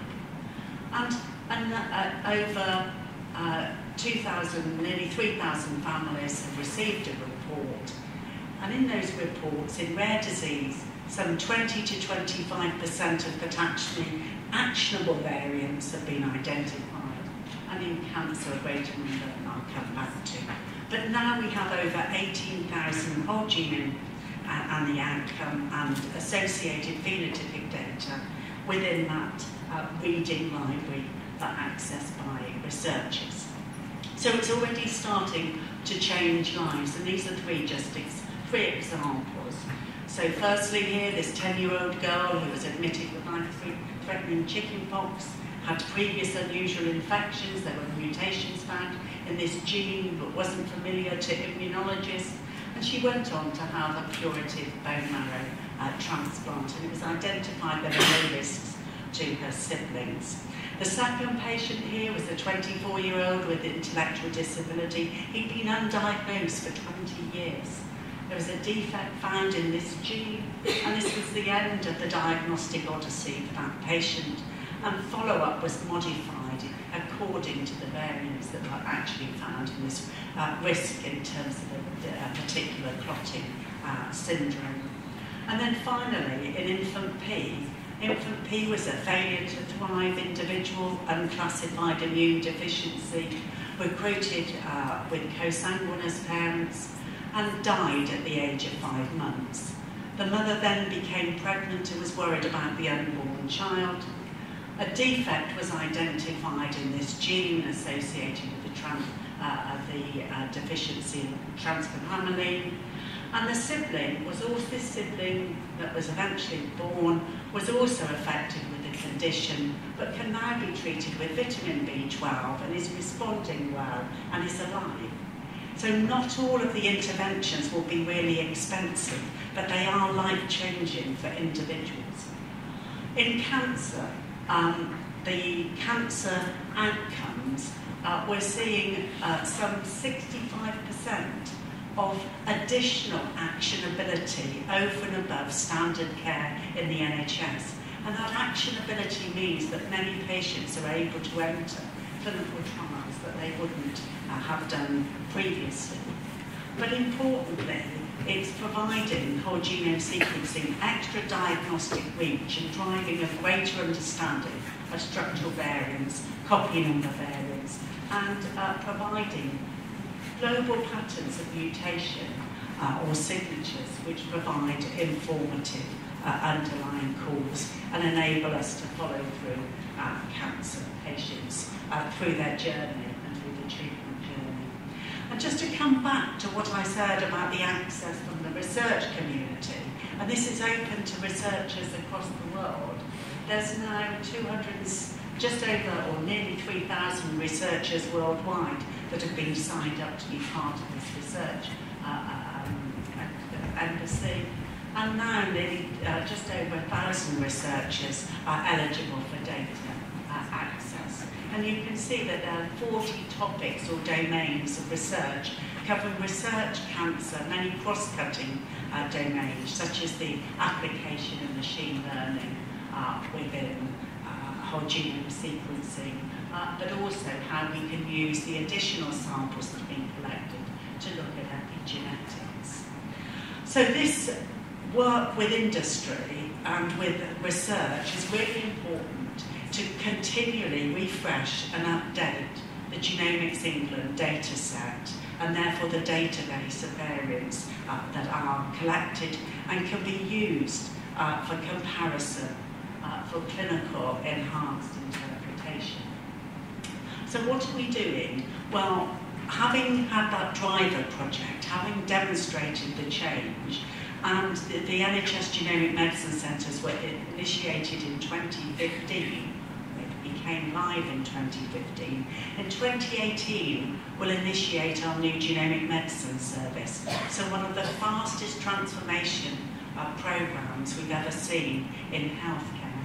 So we know we've got a proof of concept, we've shown the feasibility and that whole genome sequence is affordable if we look at it against the backdrop of other genomic testing that's undertaken.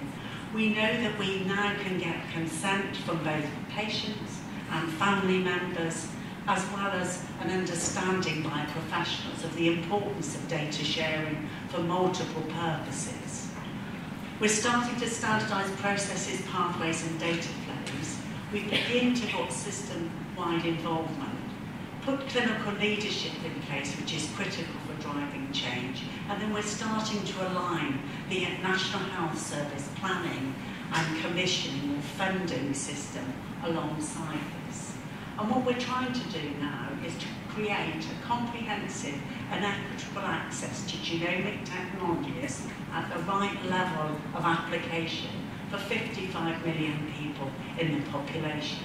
And in doing that, drive up the quality, value and sustainability of care by linking that with personalised treatments and interventions. So these are the building blocks that are currently being assembled. We're evolving the role of our 13 genomic medicine centres to really drive out that comprehensive reach to 55 million people in the population, and that includes with access to primary care, and to drive the matching of underlying genomic cause with treatment interventions, so we get a more of a population-based care approach. We're in the middle of procuring a new national laboratory network that will see 7 genomic laboratory hubs across England, providing rare disease and cancer genomic testing, and then operate as a national testing service, and now deliver for the very first time a nationally mandated genomic testing strategy, where in the National Health Service we'll be commissioning whole genome sequencing as well as single genes and everything in between. In the middle here, in conjunction with Genomics England, we are creating an informatics architecture and data store such that there will be only one data store for the whole of England for all of our genomic and associated phenotypic data. And if patients consent, that de-identified data will enter into the UK Genomics database. And in the bottom here, we're aligning our routine healthcare data collection in both genomics and in the associated phenotypic data that enables interpretation of that genomic variant with partnerships with industry and with academia to create that real-world environment in terms of data for multiple purposes, but only collected once. We recognise, though, that there's still more work to be done around workforce development. But importantly, sorry, I'll just pop back. At a national level, on the left-hand side, within NHS England, so the organisation I work for, we're creating a genomics unit which will have access to real-time management information around the access to testing, around the cost of the testing process, around the outcomes for actionability within the healthcare service, and then how that links to treatment interventions. This is just the approach we're taking on our National Genomic Test Directory, and Sian Ellard, who you're going to hear from shortly, has been a key member of helping us to create this. As I've said, it will cover the complete genomic testing spectrum from single gene through to whole genome sequence, and over time will include other components of the functional genomics pathway and pharmacogenomics. It will be structured by technology, test name, test scope, targets and genes, but by clinical indication, which is something that we haven't had before. We've developed new methodology based on the evaluation frameworks that are available across the world, but recognising there's an operational assessment. And by doing this, it would determine for any particular condition what is the best technology to investigate a potentially underlying genetic cause in that individual. So we'll start to remove tests from the system and do a testing at the highest level of aggregate for the best possible patient outcome, such that for 28 rare diseases and a small number of cancers, from October next year, we'll introduce whole genome sequencing into routine care. And just by going through this process, we know that 25% of existing technology can be replaced. And we expect to deliver this within the existing budget It's just utilising the budget differently and getting a better outcome for the patients. This just actually just tells you a little bit more about what we're doing, which I'm not going to talk about in terms of the directory, but just to say that there will be some very specialist tests in some clinical groupings. And in cancer, we're moving all of our cancer genomic testing into large panels, either for pan-solid cancers or for pan-hematological malignancies.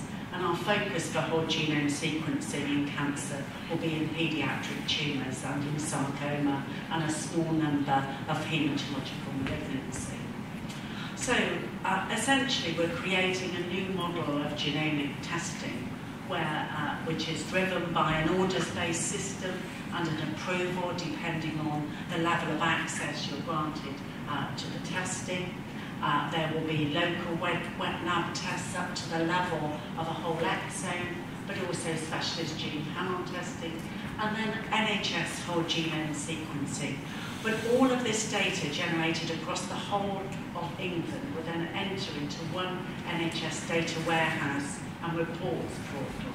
So this means we can enter into a de-identified form within the country or across the UK, variant interpretation and reporting, including through multidisciplinary teams, and this will be to national standards, so no sort of local variation. But importantly, if the patient consents, this data can also be used internationally to drive up the fidelity of the clinical interpretation. And as we move forward, we know increasingly that this will be a critical part of ensuring that the patient gets the right diagnosis and the right actionability. And so this is already happening, and this is starting to systematise it along with others. So we'll have a comparative data set across the NHS genomic pathway to drive variant interpretation and significance, to drive clinical phenotypic interpretation associated and driving this variant interpretation and its pathological significance. We'll create a genomic health record. We'll have a process for identifying additional findings from whole genome sequencing, such as tumour disposition genes or familial hypercholesteremia. We'll introduce clinical effectiveness and implementation research, drive patient peer-to-peer support, and start to enter new relationships with industry around clinical trials for medicines that are either in their pre-market or in their regulatory environment. But also with researchers and with industry to drive enhanced forms of diagnosis or new drug and diagnostic test delivery. So what are we doing with all of this? We're embedding it into a personalised medicine framework. We published this around 18 months ago, so the NHS England personalised medicine approach for improving outcomes. It recognises we're on a journey to 2020 and beyond, and we've set out a programme to 2025.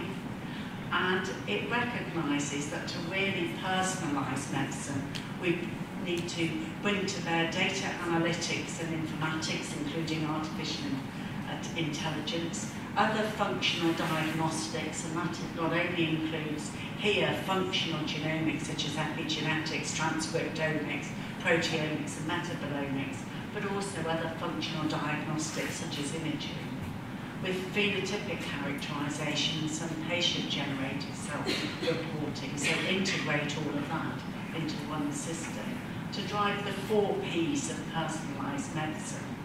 But what it recognises to introduce this is we have to have a clinical change and an operating model. We have to ensure that all the infrastructure is in place, and we're putting the informatics and the data infrastructure in place.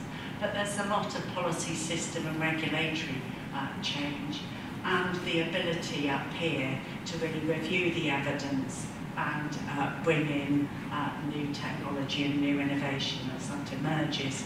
In the NHS in England, we spend £10 billion a year on diagnostics. We will be spending by 2019-18 over £20 billion on medicines, and we don't bring the two together. And this is an opportunity to better really utilise the spend and make sure we've got control.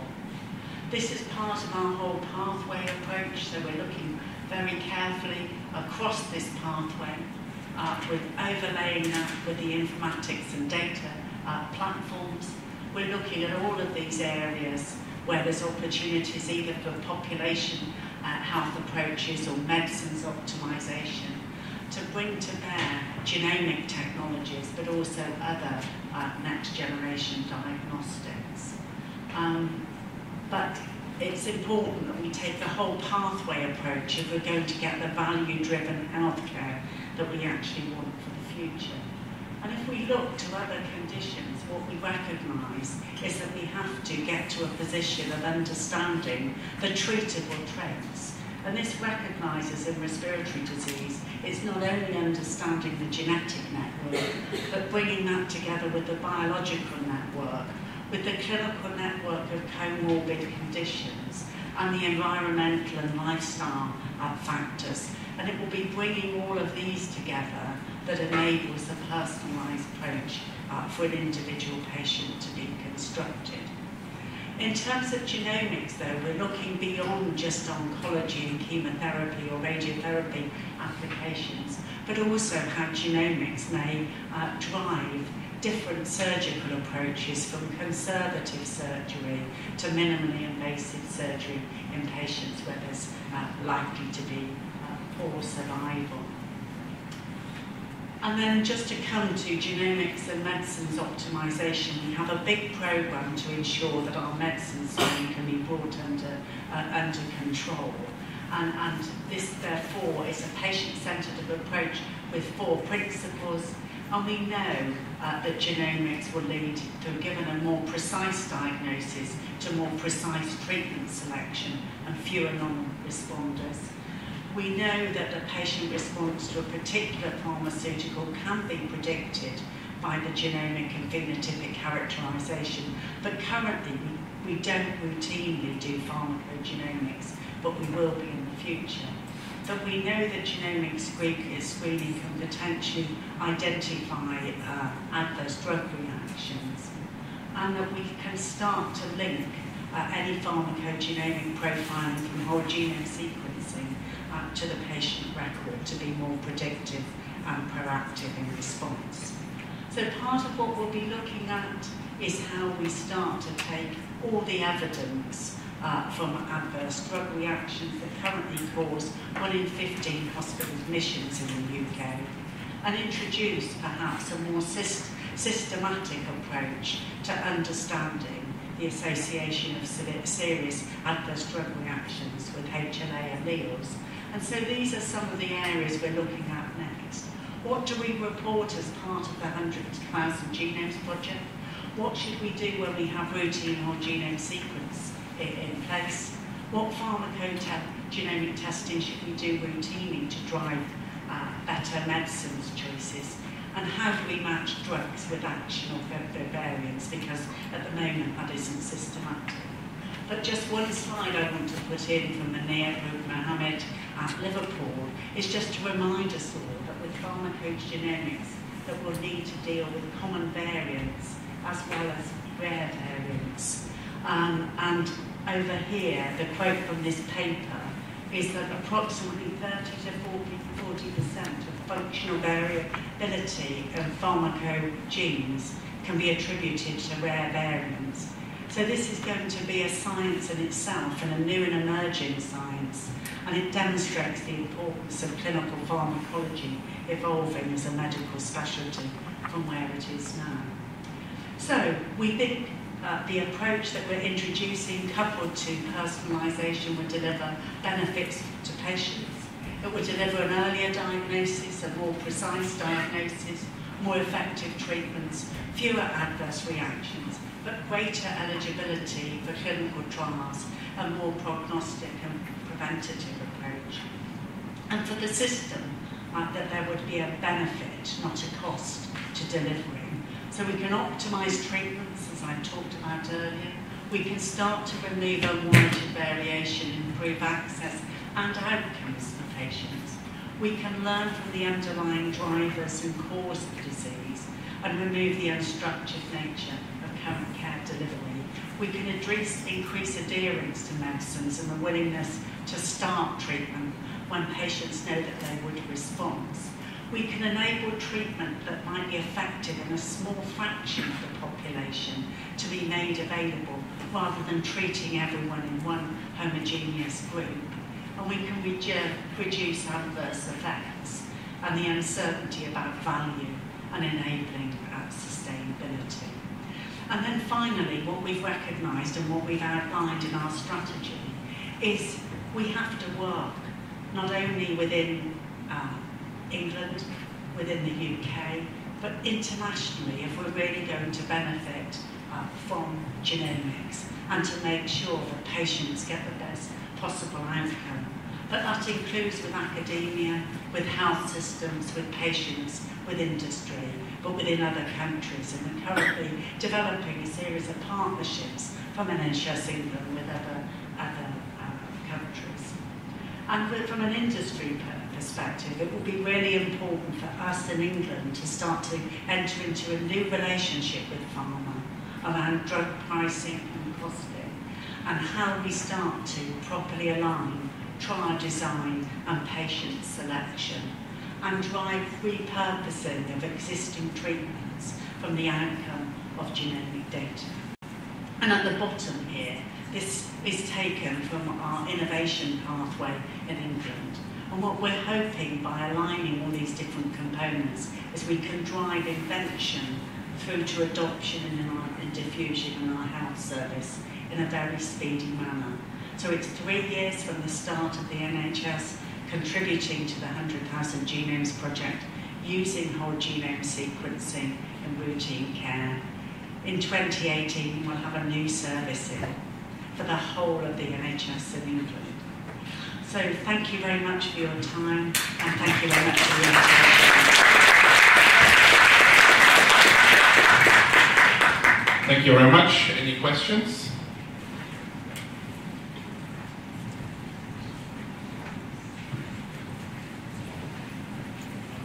Yes. So, as I've been following this very exciting journey of the project in England, so one of the things that I think is very important to get across is that you had a Prime Minister who was extremely interested in this for several reasons.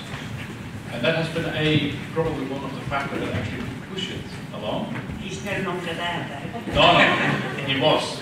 He was at No, but I think this is a difference you can see between England and several other projects. That you actually had a political heavyweight who could go in and say, we do this.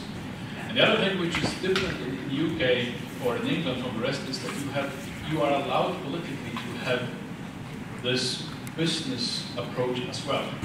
And you have the vote of trust supporting this. And I'm just wondering if you think that this is also a very important part of it, or if it would have happened anyway. It is an important part of it. Our new Prime Minister, though, had no science and technology background. She came from most of her political work was in the Home Office. And so meeting her at the Sequence Centre and telling her what this meant for patients was the bit that actually started to get to engage, not necessarily all the science and technology about it, but it was what it meant for patients and for the NHS in terms of matching the treatments. I think go across the world, and where projects are being established and are being linked in some way to health systems, it is by the engagement of politicians at all levels of the system. Well, my reason for asking is that here, for helping to push personal medicine to various this is one of the important things we start. Yeah, exactly. But one of the things I wanted to finish on this slide is just to say we're very keen to collaborate. And I think what we recognise is, and so for example, we will be entering partnerships with certain hospitals in the US because they don't work as an integrated system like the UK. And I think unless we share, there's something that you've got to offer us from Bulgaria to us. And there's something that we can offer. It might not be a whole system approach, but it might be individual relationships.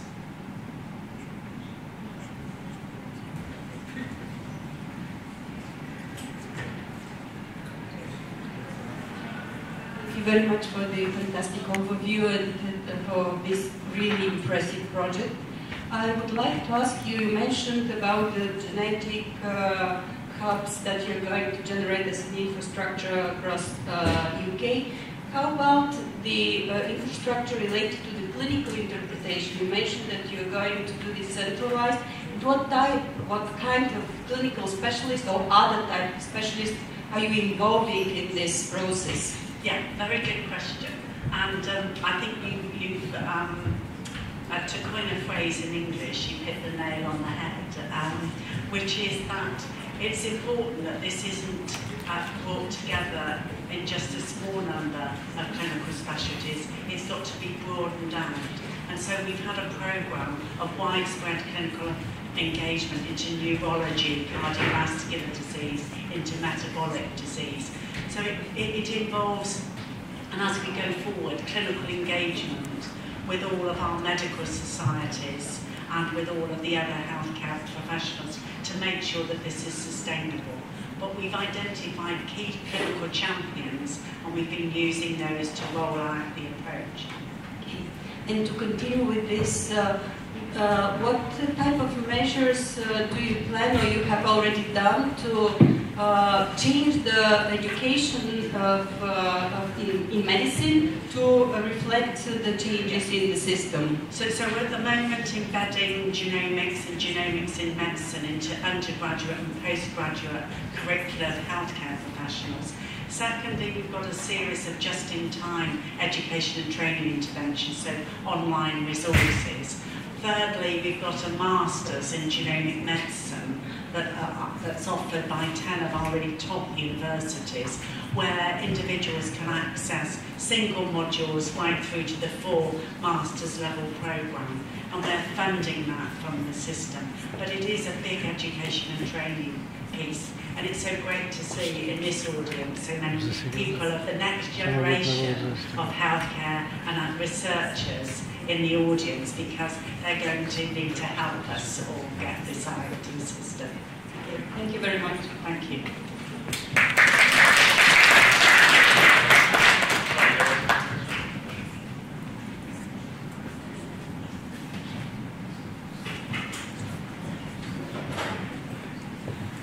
You're not done yet. Thank you for the talk. My question is regarding the changes in the regulatory framework. So what changes do you foresee are required, especially when it comes to data interpretation and then using that data into clinical decision? So in terms of data, then you've heard already about the European data developments, and we also have one within England. We will be looking at a really proactive approach to getting consent from patients, and for them recognising that de-identified data sharing will be critical to understanding their diagnosis. But there's a raft of regulatory issues in relation to cancer genomic drugs for testing, for example, that links to the National Institute for Clinical Excellence's work and how they approach that.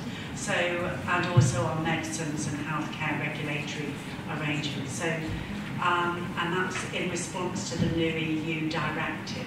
And some of that will apply to software for clinical interpretation purposes. So we're looking at this in a very systematic approach, but not all of them we've got to a conclusion yet. Thank you. Okay, thank you very much.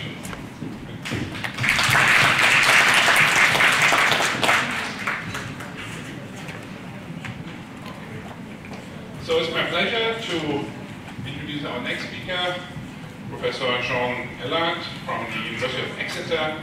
He's a professor of genomic medicine. He will talk about changing lives through genomic testing for rare disorders. Thank you.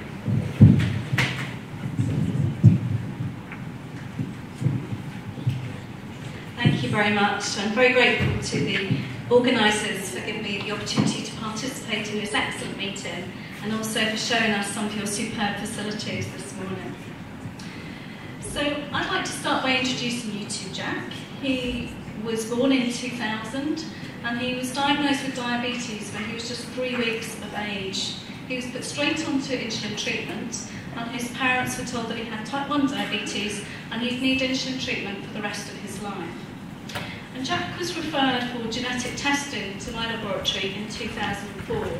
And by this time he was on multiple insulin injections each day, and his glycated hemoglobin level was 8.5%. And that's the measure of his blood glucose control. And the aim is to get that under 7.5% to reduce the likelihood of diabetic complications in later life. He was struggling with having multiple hypos because his blood glucose levels weren't very well regulated. And it had become clear that he had some developmental delay, and it wasn't known if that was coincidental or whether it was related to his diabetes. And he was referred to us for genetic testing because his mum had read a newspaper article about a discovery we'd made where we'd found that activating mutations in the genes that encode this potassium channel were responsible for nearly half the cases of neonatal diabetes. Neonatal diabetes is defined as diabetes that presents in the first 6 months of life. And this is a diagram of the insulin secretion pathway. This is a pancreatic beta cell. And here you can see the glucose in the bloodstream, which is transported into the cell with this transporter and is metabolized to generate ATP. And ATP binds to this channel, and it's the binding of ATP that closes the channel. This depolarizes the membrane and allows calcium ions to come in. And it's the increase in the intracellular calcium concentration that's the trigger for insulin to be released from the pancreas. So what we knew was that actually Jack's mutation affected this channel. It didn't close when the ATP concentration was higher, which meant that he could produce insulin. His beta cells hadn't been destroyed, as we see in type 1. He just couldn't release the insulin from his pancreas. And the key part of this discovery was that now we understood the genetic defect, there was a possibility of a better treatment.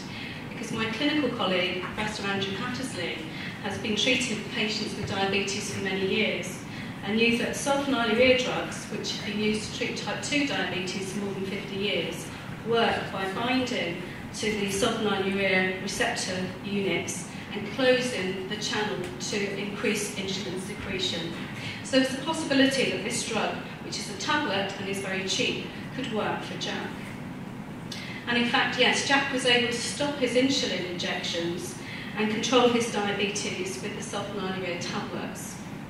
And the genetic test told that actually his developmental delay was also related to this mutation. He has one of the severe mutations that affects the channels in the brain as well. So it's much easier for him not to take insulin injections every day.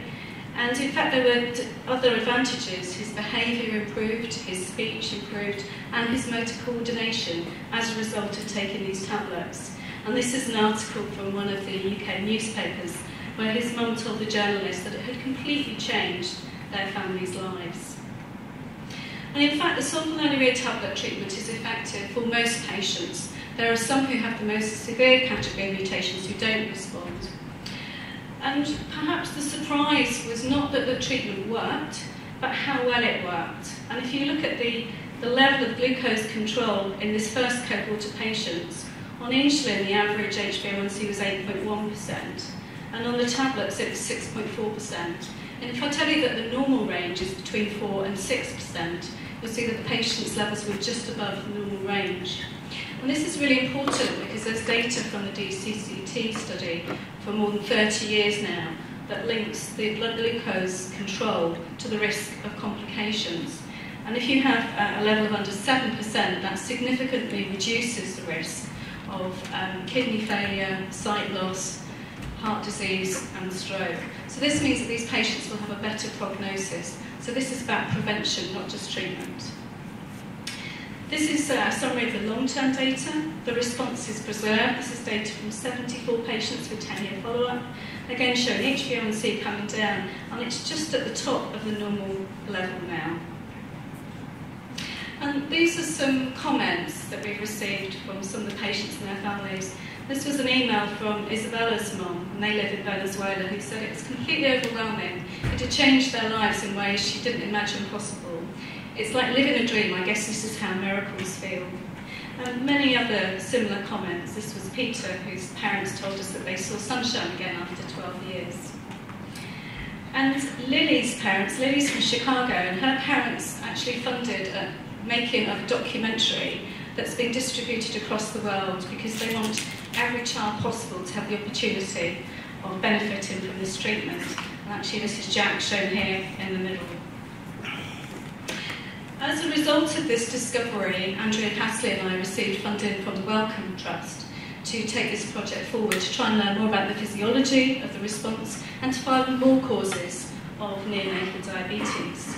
So this funding allows us to offer genetic testing for patients throughout the world.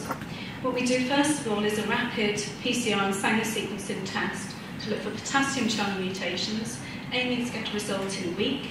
And for about 40% of patients will find that diagnosis and they can transfer to sulfonylureas quickly. And for those patients without a potassium channel mutation, we then do a next generation sequencing test, a targeted panel test for all the known neonatal diabetes genes. And this is a diagram from a paper we published in The Lancet in 2015.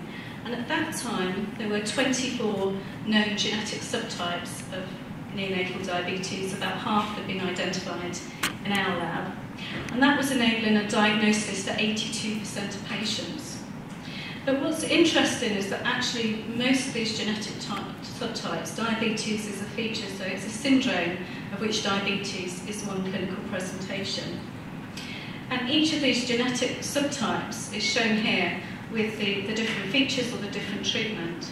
So in some patients, their specific mutation predicts a remission.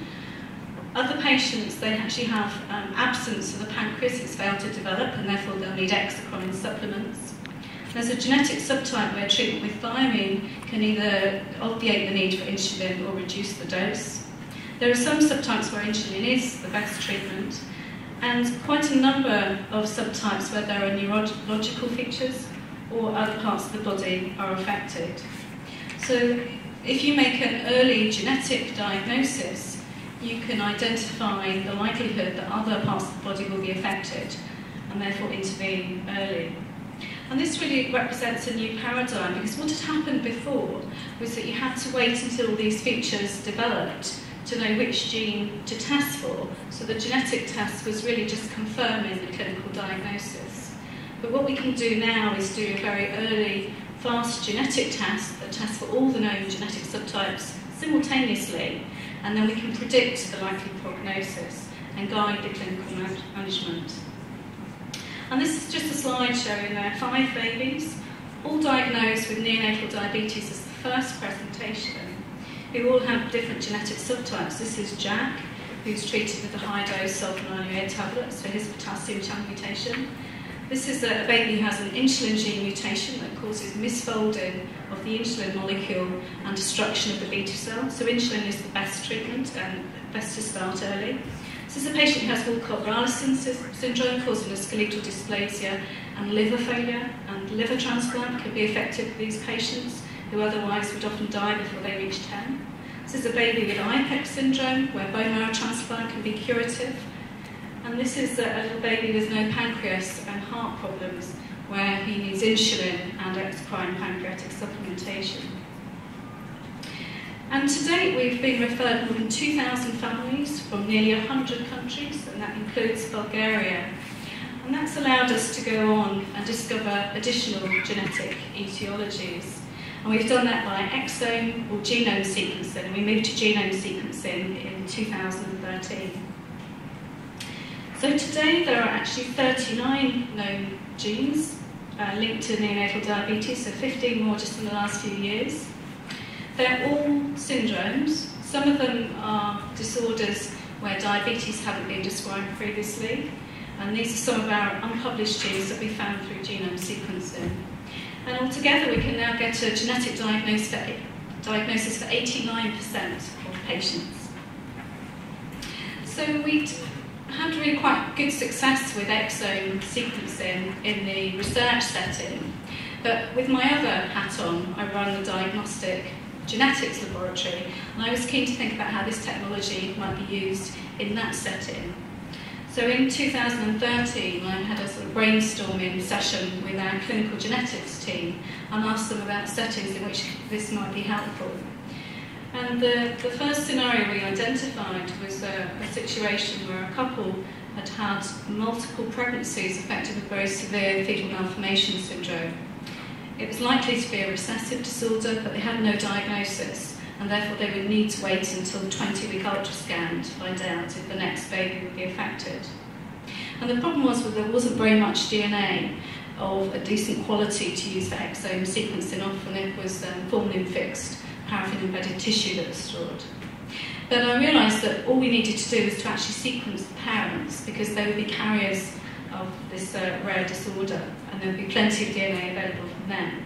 And then we could use the fetal DNA samples to test the co-segregation. And this was successful for the first few patients, so we set this up as a diagnostic service. So you can see the difference here. We've gone from testing just one disorder, neonatal diabetes, to using this technology to provide a test that actually will diagnose, potentially any rare disease where the genetic etiology is known. So that's in the region of 5,000 disorders affecting any part of the body. And these are the results from the first 50 couples that we've tested using this strategy. We've made a diagnosis for 52% of them, and for those couples who'd had 2 or more affected pregnancies, that's actually 62%, where there was a higher prior probability that it was a recessive disorder. So we've been able to give these couples an explanation as to why their pregnancies were affected in this way, and to allow early prenatal testing in future pregnancies or pre-implantation genetic diagnosis. We also thought about other strategies where exome sequencing would be useful. And we've adopted a gene-agnostic, inheritance-based strategy. And this is different to most laboratories who are looking at gene panels. But a gene panel will be out of date very quickly if it's an area where there's rapid discovery of new genetic etiologies. What we do is we use a trio approach where we sequence the affected child and their unaffected parents, and then we can look for de novo variants or recessive variants. And to date we have a diagnosis for 43% of the 180 families we've reported. And you'll see that in yellow we have another category of likely diagnosis. And these are the potential new disease genes we've identified by using this approach. And that will take the diagnostic yield up to 51%.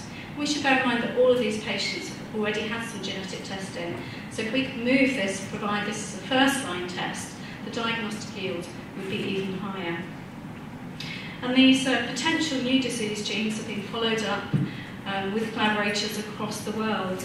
And the reason we've been able to do that is by using a website called Gene Matcher, where you just submit your gene, and quite often we've had then clinicians getting in touch because they've got patients with variants in this gene, or in one case a researcher who spent the last 5 years working on this protein and was just waiting for someone to come to him with a human case. We offer this as a rapid service. About a third of the referrals are urgent because of a current pregnancy or because it's a very sick child. We're aiming to get a result in 2 to 3 weeks, with 8 days being the fastest so far. And this was a family where they had one child, a little girl who's 4 years old, with global developmental delay, and her brain MRI scan had showed delayed white matter maturation with a very small cerebellum but normal pons and medulla. And she was hypertonic and had feeding difficulties. A mum had come to clinic 18 weeks pregnant, asking if it was possible to get a diagnosis for her daughter to inform the current pregnancy management. So this was really quite late into the pregnancy to be asking for this sort of testing.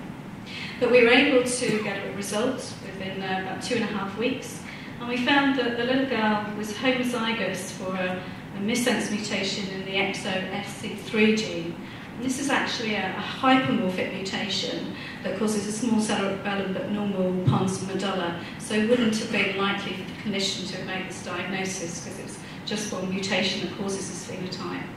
So what we could do now, we could do testing of an amniotic fluid sample, and we found that the baby hadn't inherited the mutation, so we could reassure the parents that this baby was very unlikely to be affected with this condition. And the management plan had been to do a fetal MRI scan every 4 weeks through the remainder of the pregnancy. So not only was this a great result for the parents who could now relax and enjoy the pregnancy, but it saved the NHS a significant amount of money. So Professor Hill has told you all about the 100,000 Genomes project and how this is acting as a catalyst to introduce genome sequencing as part of our new genomic medicine service in 2018. So I just wanted to give you some examples from our research as to the benefits of genome sequencing over exome sequencing. Firstly, the library preparation is faster, so we should be able to turn results around a day or two more quickly. It includes the introns, the regulatory elements. You can actually make a diagnosis where there are variants in non-coding genes. There should be better detection of copy number variants. We'll be able to find structural variants, and altogether that will increase the diagnostic yield. The disadvantage is currently genome sequencing is more expensive, and because you generate more data, it costs you more money to store it, and there are more variants to analyse. And just to give you the scale of this, if you do exome sequencing, you find about 30,000 variants. By the time you exclude the common variants, you're left with about 400 rare variants, from which you're looking for 1 or 2 that are causative of the rare disease. But if you go to genome sequencing, you've got between 3 and 4 million variants, and you whittle that down to something like 600,000. So that's a big funnel to filter.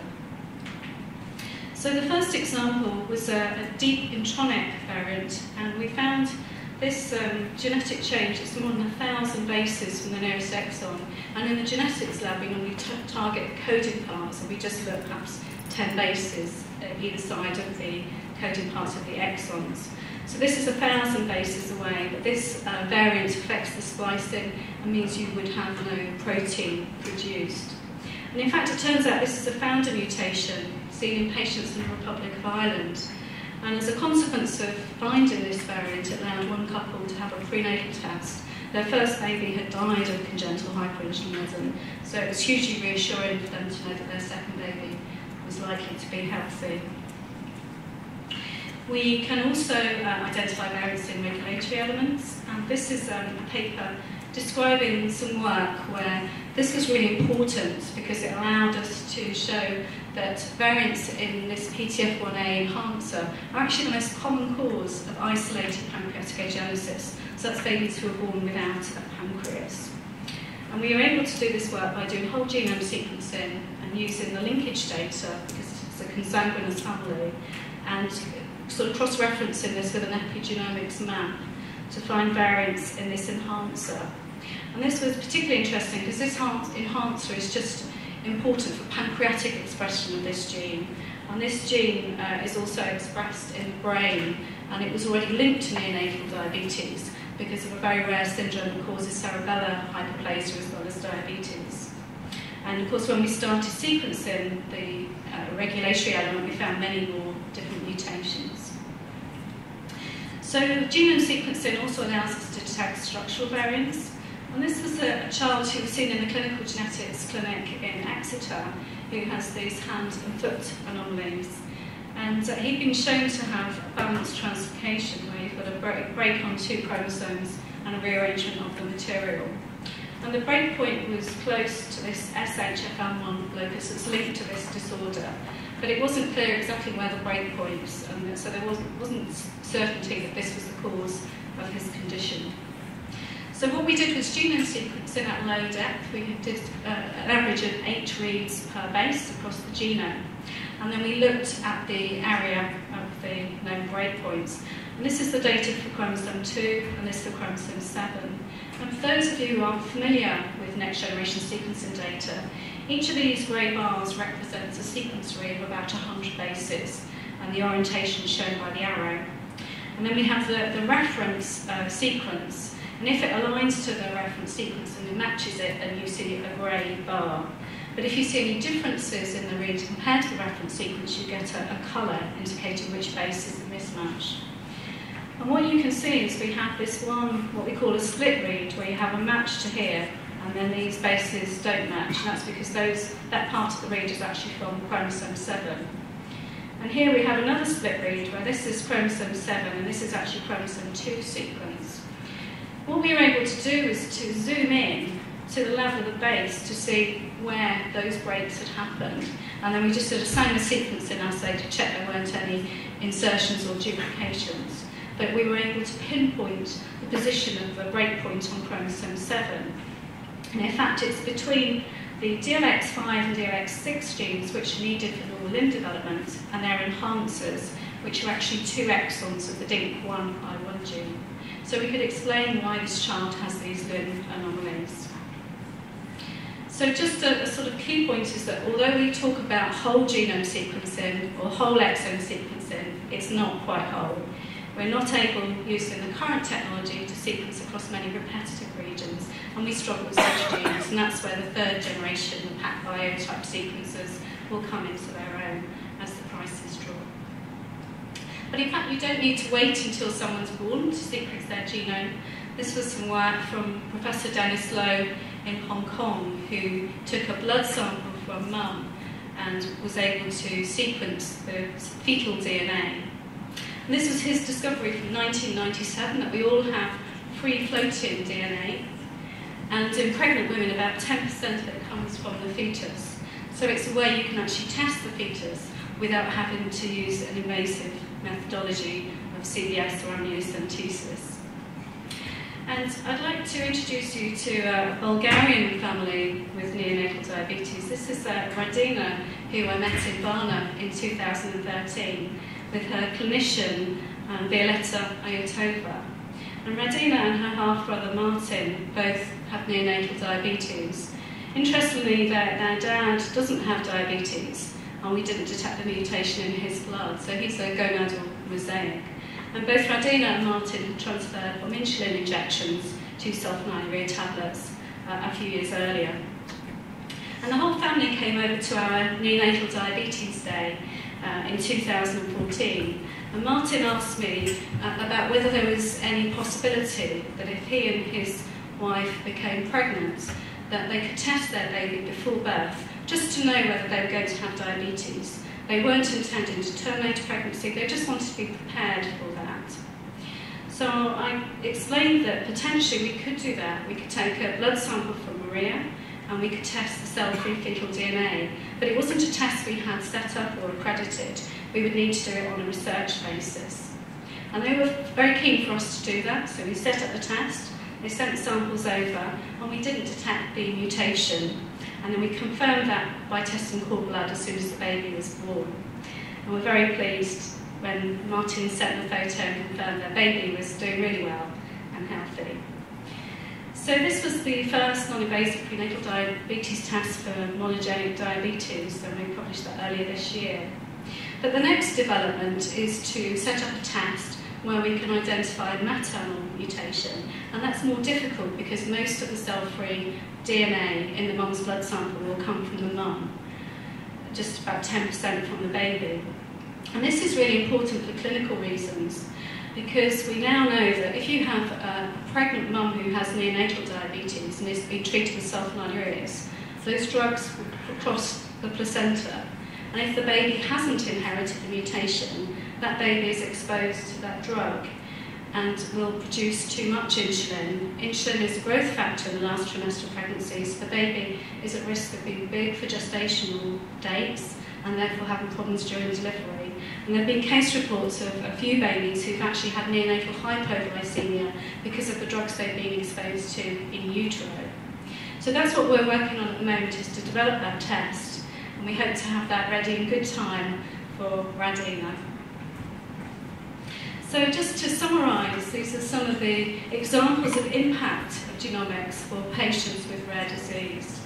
So we're able to treat according to the genetic subtype, so take a personalised medicine approach, and using sulfonylureas is just one example of repurposing drugs. and also to prevent, for example, the complications of diabetes by better control. Very often provides information about prognosis, so neonatal diabetes is part of the syndrome. It's allowing us to improve management of pregnancy and neonatal outcomes, so for example, neonatal diabetes treated with sulfonylureas during pregnancy. And I showed you examples of whereby being able to make a genetic diagnosis of a rare disease, that's informed reproductive choice for couples. And we've also heard many examples now of better outcomes through early interventional screening. And just last week, one of our clinicians told me about one of the patients in whom we diagnosed Costello disease, who'd had regular screening and had just been picked up with a testicular tumour, but been picked up very early, and they're very confident of a good prognosis. And I would just like to finish by just expressing my thanks to all the families who take part in our research, because none of this would be possible without them. Thank you very much for listening.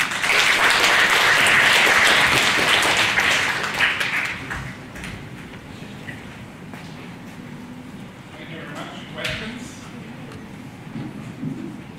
Any questions?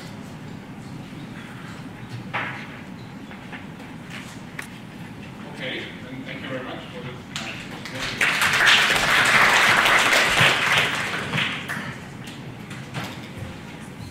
So before we have the next speaker, we have a quick break and some music performance. So afterwards we'll continue with the final.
Good evening, everybody. We are vessels of praise, and we are going to sing for you this evening as the deer.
You alone are my heart's desire.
Thank you very much. So before or while we are setting up the projector for the next lecture, there's one more announcement. As you see in the program, there's a special event, blind tasting, and we'll hear a few words from you about that, the logistics. And I can say I have done it a few months ago when I was in Sofia, and it's really, really nice, so you should definitely be able to sign up and enjoy this. Hello, that was so nice, the singing, incredible, amazing. I want to present you the event blind tasting. Will be super interesting. Will be with some food and wine. Will be 1 hour here in МУ-Пловдив, in Kapana. If you don't know it, you can check in internet. 7:30 is the time, but if you're late, it's not a problem because we have the same for everyone. And we will be very happy to see you there. We have new places, so it will be very adventurous and welcome. Thanks so much, and I can again really encourage you to attend. So the last speaker for today is Dr. Marie-Claire Parker from the Stratified Medicine Scotland Innovation Centre, and she will give a lecture to us on the Precision Medicine Initiative in Scotland. Thank you. Thank you. Well, thank you very much everyone that's stayed. It's late in the evening. I will try not keep you from the blind tasting for too long. Thank you so much for the invitation to speak. It's a first for me. It's a first visit to Plovdiv. It's the first visit to Bulgaria, and it's the first time that I've got up on stage after a gospel choir has sung, so a really interesting day for me. So what I want to do is to introduce to you what's happening in Scotland in terms of precision medicine, and it's probably helpful if I set a little bit of the context and the kind of political environment in the UK, because you may not be aware of the differences that exist in the UK in terms of healthcare. So where Professor Hill spoke about NHS England, we also have the NHS in Scotland, it's called NHS Scotland, and that's because healthcare is devolved within the UK, so it's up to the Scottish Government to manage the healthcare budget, resources and priorities for that NHS system, and there are some differences that exist between the two systems. So in terms of what it's up to, the innovation, sorry, I've moved on too far. So in terms of the Innovation Centre that I work for, which is a Scottish Government initiative set up in 2013, we are essentially the front door for precision medicine opportunities into Scotland. So in terms of helping to manage the data, to link the clinical expertise with industry expertise, this is what we do. So primarily we're about what's called the triple helix, integrating the NHS with industry and world-class clinical expertise to advance precision medicine. And if we can do that in Scotland, well, we can do it for the rest of the world.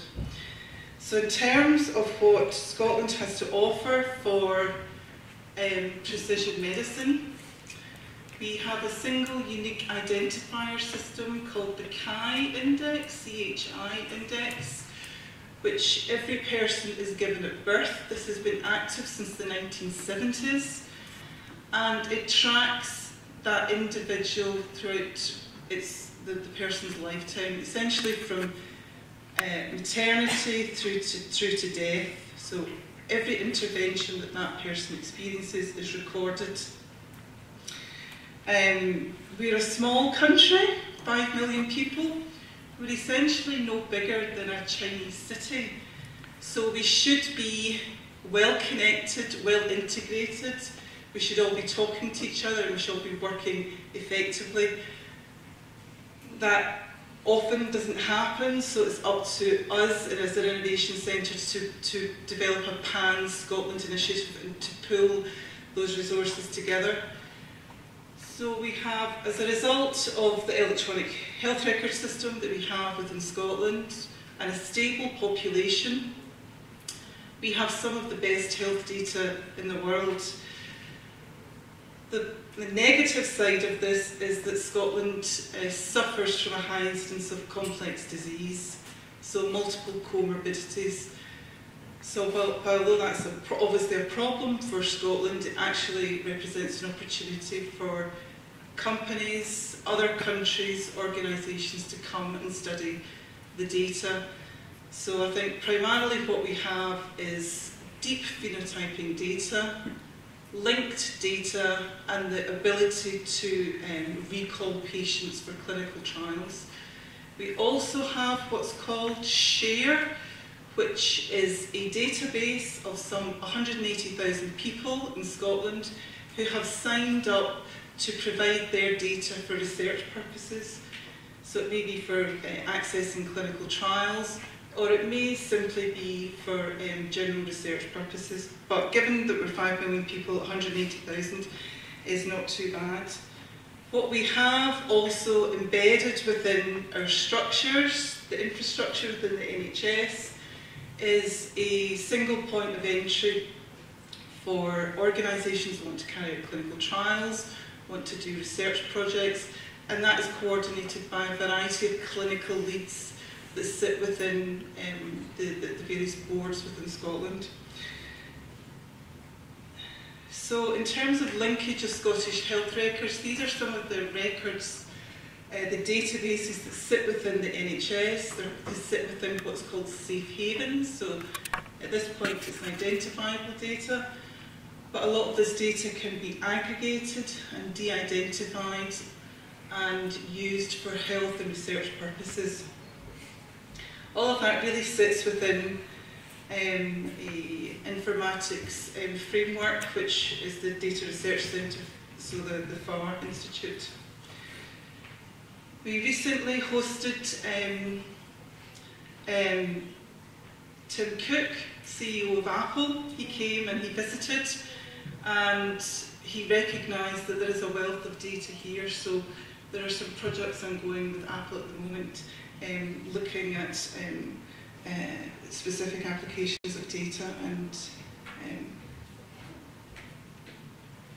so for the Innovation Centre, one of the really important things is how we deliver economic benefit back to Scotland.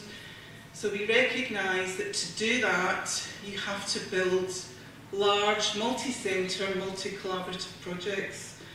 And within that, right at the core, sits the NHS. So I'll describe how the Innovation Centre has been set up shortly to maximise that opportunity, but right at the core sits the NHS, and this kind of onion skin that we see coming out from that point is all the different organisations that exist within Scotland, and in some cases across the UK, together with companies within Scotland who are active in the precision medicine space. So that may simply be one of our co-founding companies, for example, for the Innovation Centre, Thermo Fisher Scientific for sequencing, Illumina, access to tissue, in vitro testing, biomarker discovery, biomarker development.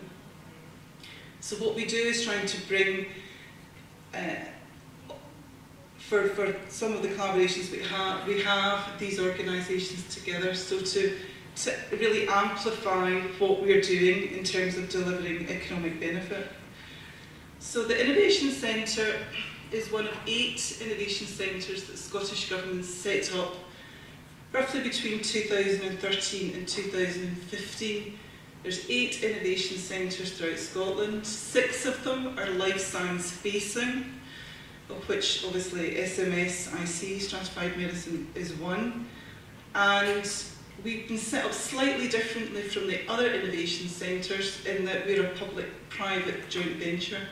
So we have 2 co-founding industrial partners, which are Thermo Fisher Scientific and Iridium Informatics, which is a small or reasonably sized SME, and their expertise is in informatics. So the Innovation Centre has a sequencing lab, equally has access to other sequencing platforms throughout Scotland, and informatics embedded at the core of what we do.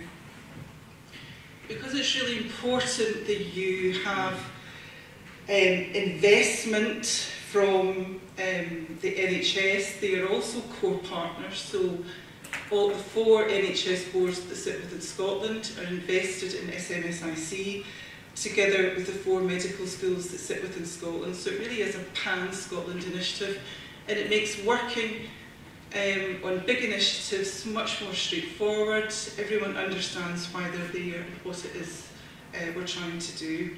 And so dealing with developing projects quickly can happen, and we can build projects at scale. So what we have done, what we did in the very early days of setting up the centre was to set out to do some exemplar projects. So the exemplar projects in precision medicine were really about trying to understand where the gaps were in developing projects and how we could go about joining up the kind of precision medicine workflow. And we set about developing these in some chronic diseases that Scotland suffers from. So rheumatoid arthritis, ovarian cancer, esophageal and pancreatic cancer. We had expertise in IBD and COPD. And laterally we've set up an exemplar project in multiple sclerosis, which I'll describe in a little bit of detail as we go on. So Stratified Medicine Scotland Innovation Centre is based here on the south side of Glasgow at the Queen Elizabeth University Hospital.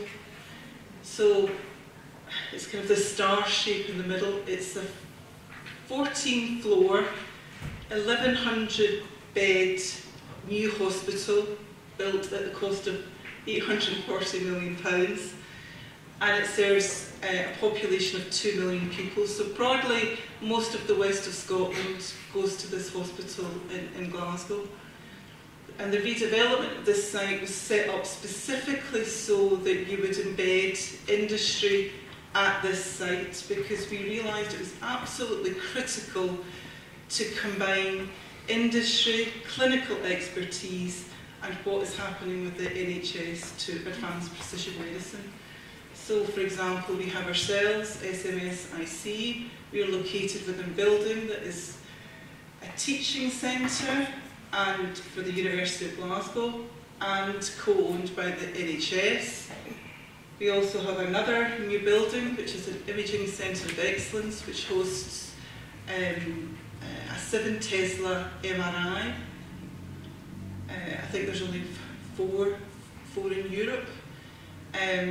We have a molecular pathology node, and we have the biorepository for Greater Glasgow and Clyde, which is one of the largest repositories, if not the largest biorepository in Europe.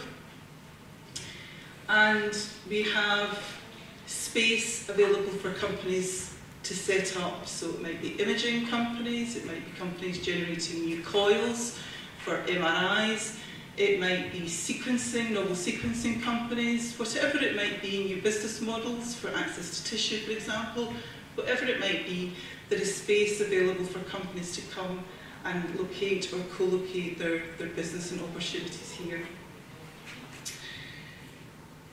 So, again, SMS is slightly different in the approach that it's taken to becoming self-sustaining as an innovation centre, which we will have to do at some point. We will not continue to receive government funding indefinitely.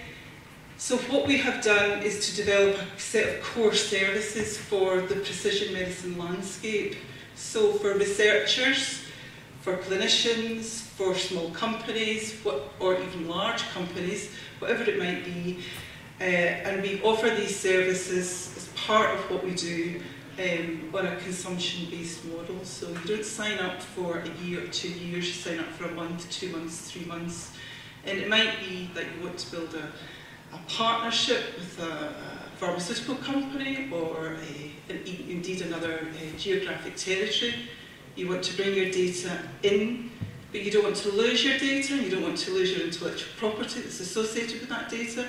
You have collaborative workspaces that allow you to do that, allow you to generate insights that you can then take to develop your new drug therapies, but allow you to retain your property as needed. We offer hosting and data management services, electronic data capture for health and research, and then what is a slightly longer play, and as some speakers have alluded to, is around federated analysis. And that's primarily because 5 million people, you absolutely cannot do this alone. And one of the examples I'll give, for example, is in pancreatic cancer, where there are 25 different subtypes of pancreatic cancer. And if you're diagnosed with one of the rarer forms of the subtype, then absolutely bringing in federated analysis and using the insights from other territories will be absolutely key. So this is one of the consortia that use the collaborative workspaces. So it's not, it's a very large programme. It's 64 million. There are 36 EU partners, and obviously they're bringing their data and they're bringing their insights and using the platform to do their analysis and develop their clinical trials. So, as I said, one of the things that we did was to set up, it's now 6 exemplars across 6 disease areas, and it was really about understanding if we could bring large industry together with small companies, together with the clinical base, together with the biorepositories, and carry out precision medicine projects to time and to budget, and obviously to develop the insights associated with them. It's early days for some of these projects. For example, in the ReproCell project, that was a project that was led by a small company, and that was really aimed at looking at the business that they had. So they were an in vitro tissue testing company. They found that for IBD and COPD, when they tested drugs on the tissues, there was a variation in response. So the project was aimed at assessing if you could link that back to sequencing. In rheumatoid arthritis, it was around methotrexate response, so responders and non-responders. 30% of rheumatoid arthritis patients only respond to methotrexate, so that was an integrated polyomics response. Ovarian cancer, that was for high-grade serous ovarian cancer. It's the 5th most common cancer, and we took tissue, archived tissue from 550 patients, and we were looking at the use of PARP inhibitors in high-grade serous ovarian cancer. Currently, it's only prescribed for 15% of patients, and that's to do with germline DNA, so no mutation, no treatment. There's a possibility that you can send that out to at least 35% of the population. So that gives you a flavour of what we have done. I think one of the projects that's probably moved on the most has been around pancreatic cancer, which is called Precision Panc. It's led by a clinician in Glasgow, Professor Andrew Biankin, and some of the funding that we gave has now allowed them to leverage much more significant funds from Cancer Research UK, and that programme is now expanded out into £10 million project across Scotland and across the rest of the UK, and these are some of the organisations that are involved in this project. So pancreatic cancer is the 3rd cause of cancer death. Less than 5% of patients are alive at 5 years. The average survival rate is 6 months. 90% die within a year, and the mortality rate for pancreatic cancer has not changed in 50 years. So it really is a very serious problem that needs addressed. So the approach that the pancreatic cancer team have taken is around what they call the molecular pathology knowledge bank. And essentially it's integrating preclinical development with clinical development and discovery to create this molecular pathology knowledge bank.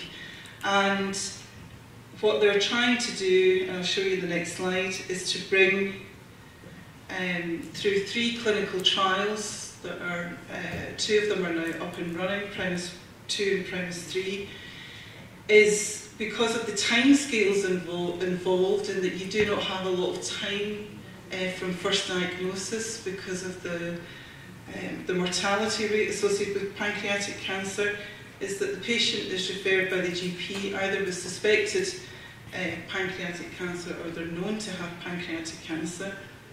They agree to consent for screening and a collection of a tumour biopsy, both for, in the left-hand line, for suspected pancreatic cancer, so diagnostic and research biopsy. If pancreatic cancer is confirmed, they then proceed to molecular profiling. So there's really one of 2 options that you can take. But there's been lots and lots of there's been lots of challenges around actually going from first diagnosis to molecular pathology output. And this is really about linking up all the practices that occur within the NHS pathway to allow that to happen, and to allow that to happen really rapidly. So having a turnaround time of around about 2 weeks from first diagnosis. So one of the first issues was around archival tissue failure rate, and developing a panel that you could use for FFPE, which they did. They developed a custom panel which works very effectively and picks up most of the mutations associated with pancreatic cancer.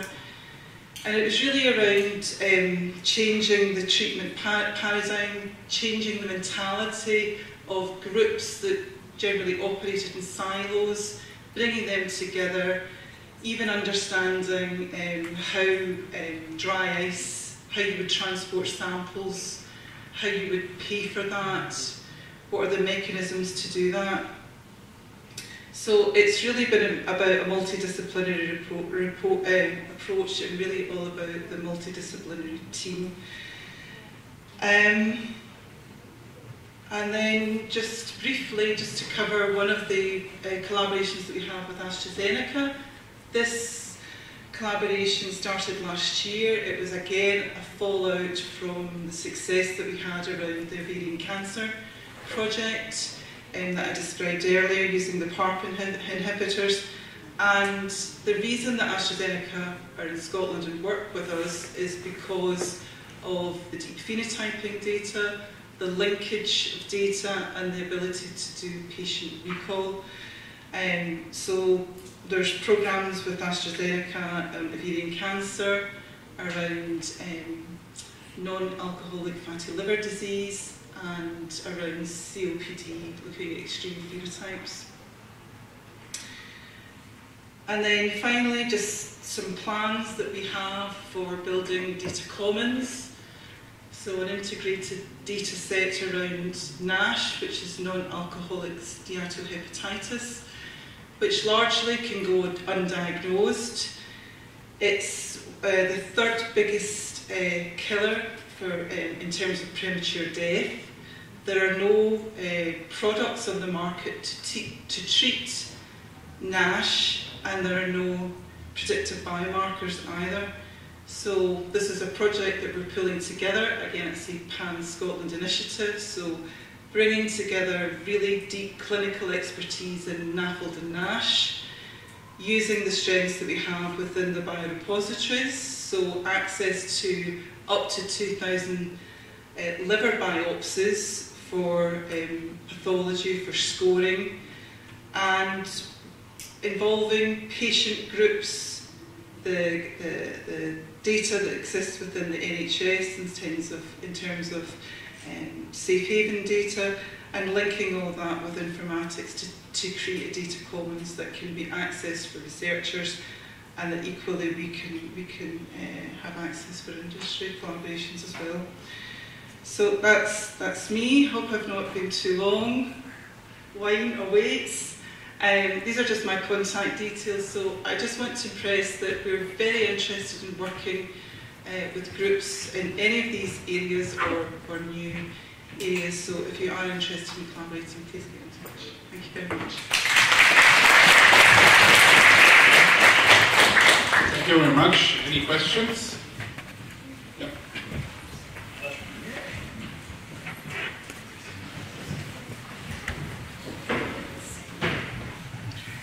Brilliant and exciting plans. Just as in the example of NASH. NASH has a strong relation also with microbiome changes. How does this feed into this project? Interestingly, the microbiome isn't feeding into this project yet. We haven't planned for that, actually, for microbiome. So it's something that we should consider. But in terms of this NASH project, it's not. How many AGS platforms do you have? So at the facility I work at, we have Iron Torrent through Scottish Genome Partnership, which Professor Hill mentioned. They have access to the Illumina platform, so MySeq, HiSeq, and they've just bought a NovaSeq. They're involved in the rare disease element of the 100,000 Genome Project. We've just bought an Oxford Nanopore system. So we have, through the linked networks, we have the range. About small laboratory, do we need to buy one, or we can send? We can send samples. You can send samples. Yeah. Any other questions? Yeah. Sorry, could you just quickly highlight what project you've got with Apple? I can't because it's covered by confidentiality. I'm sorry. No Ask Siri. The second question. Okay, thank you very much. Thank you.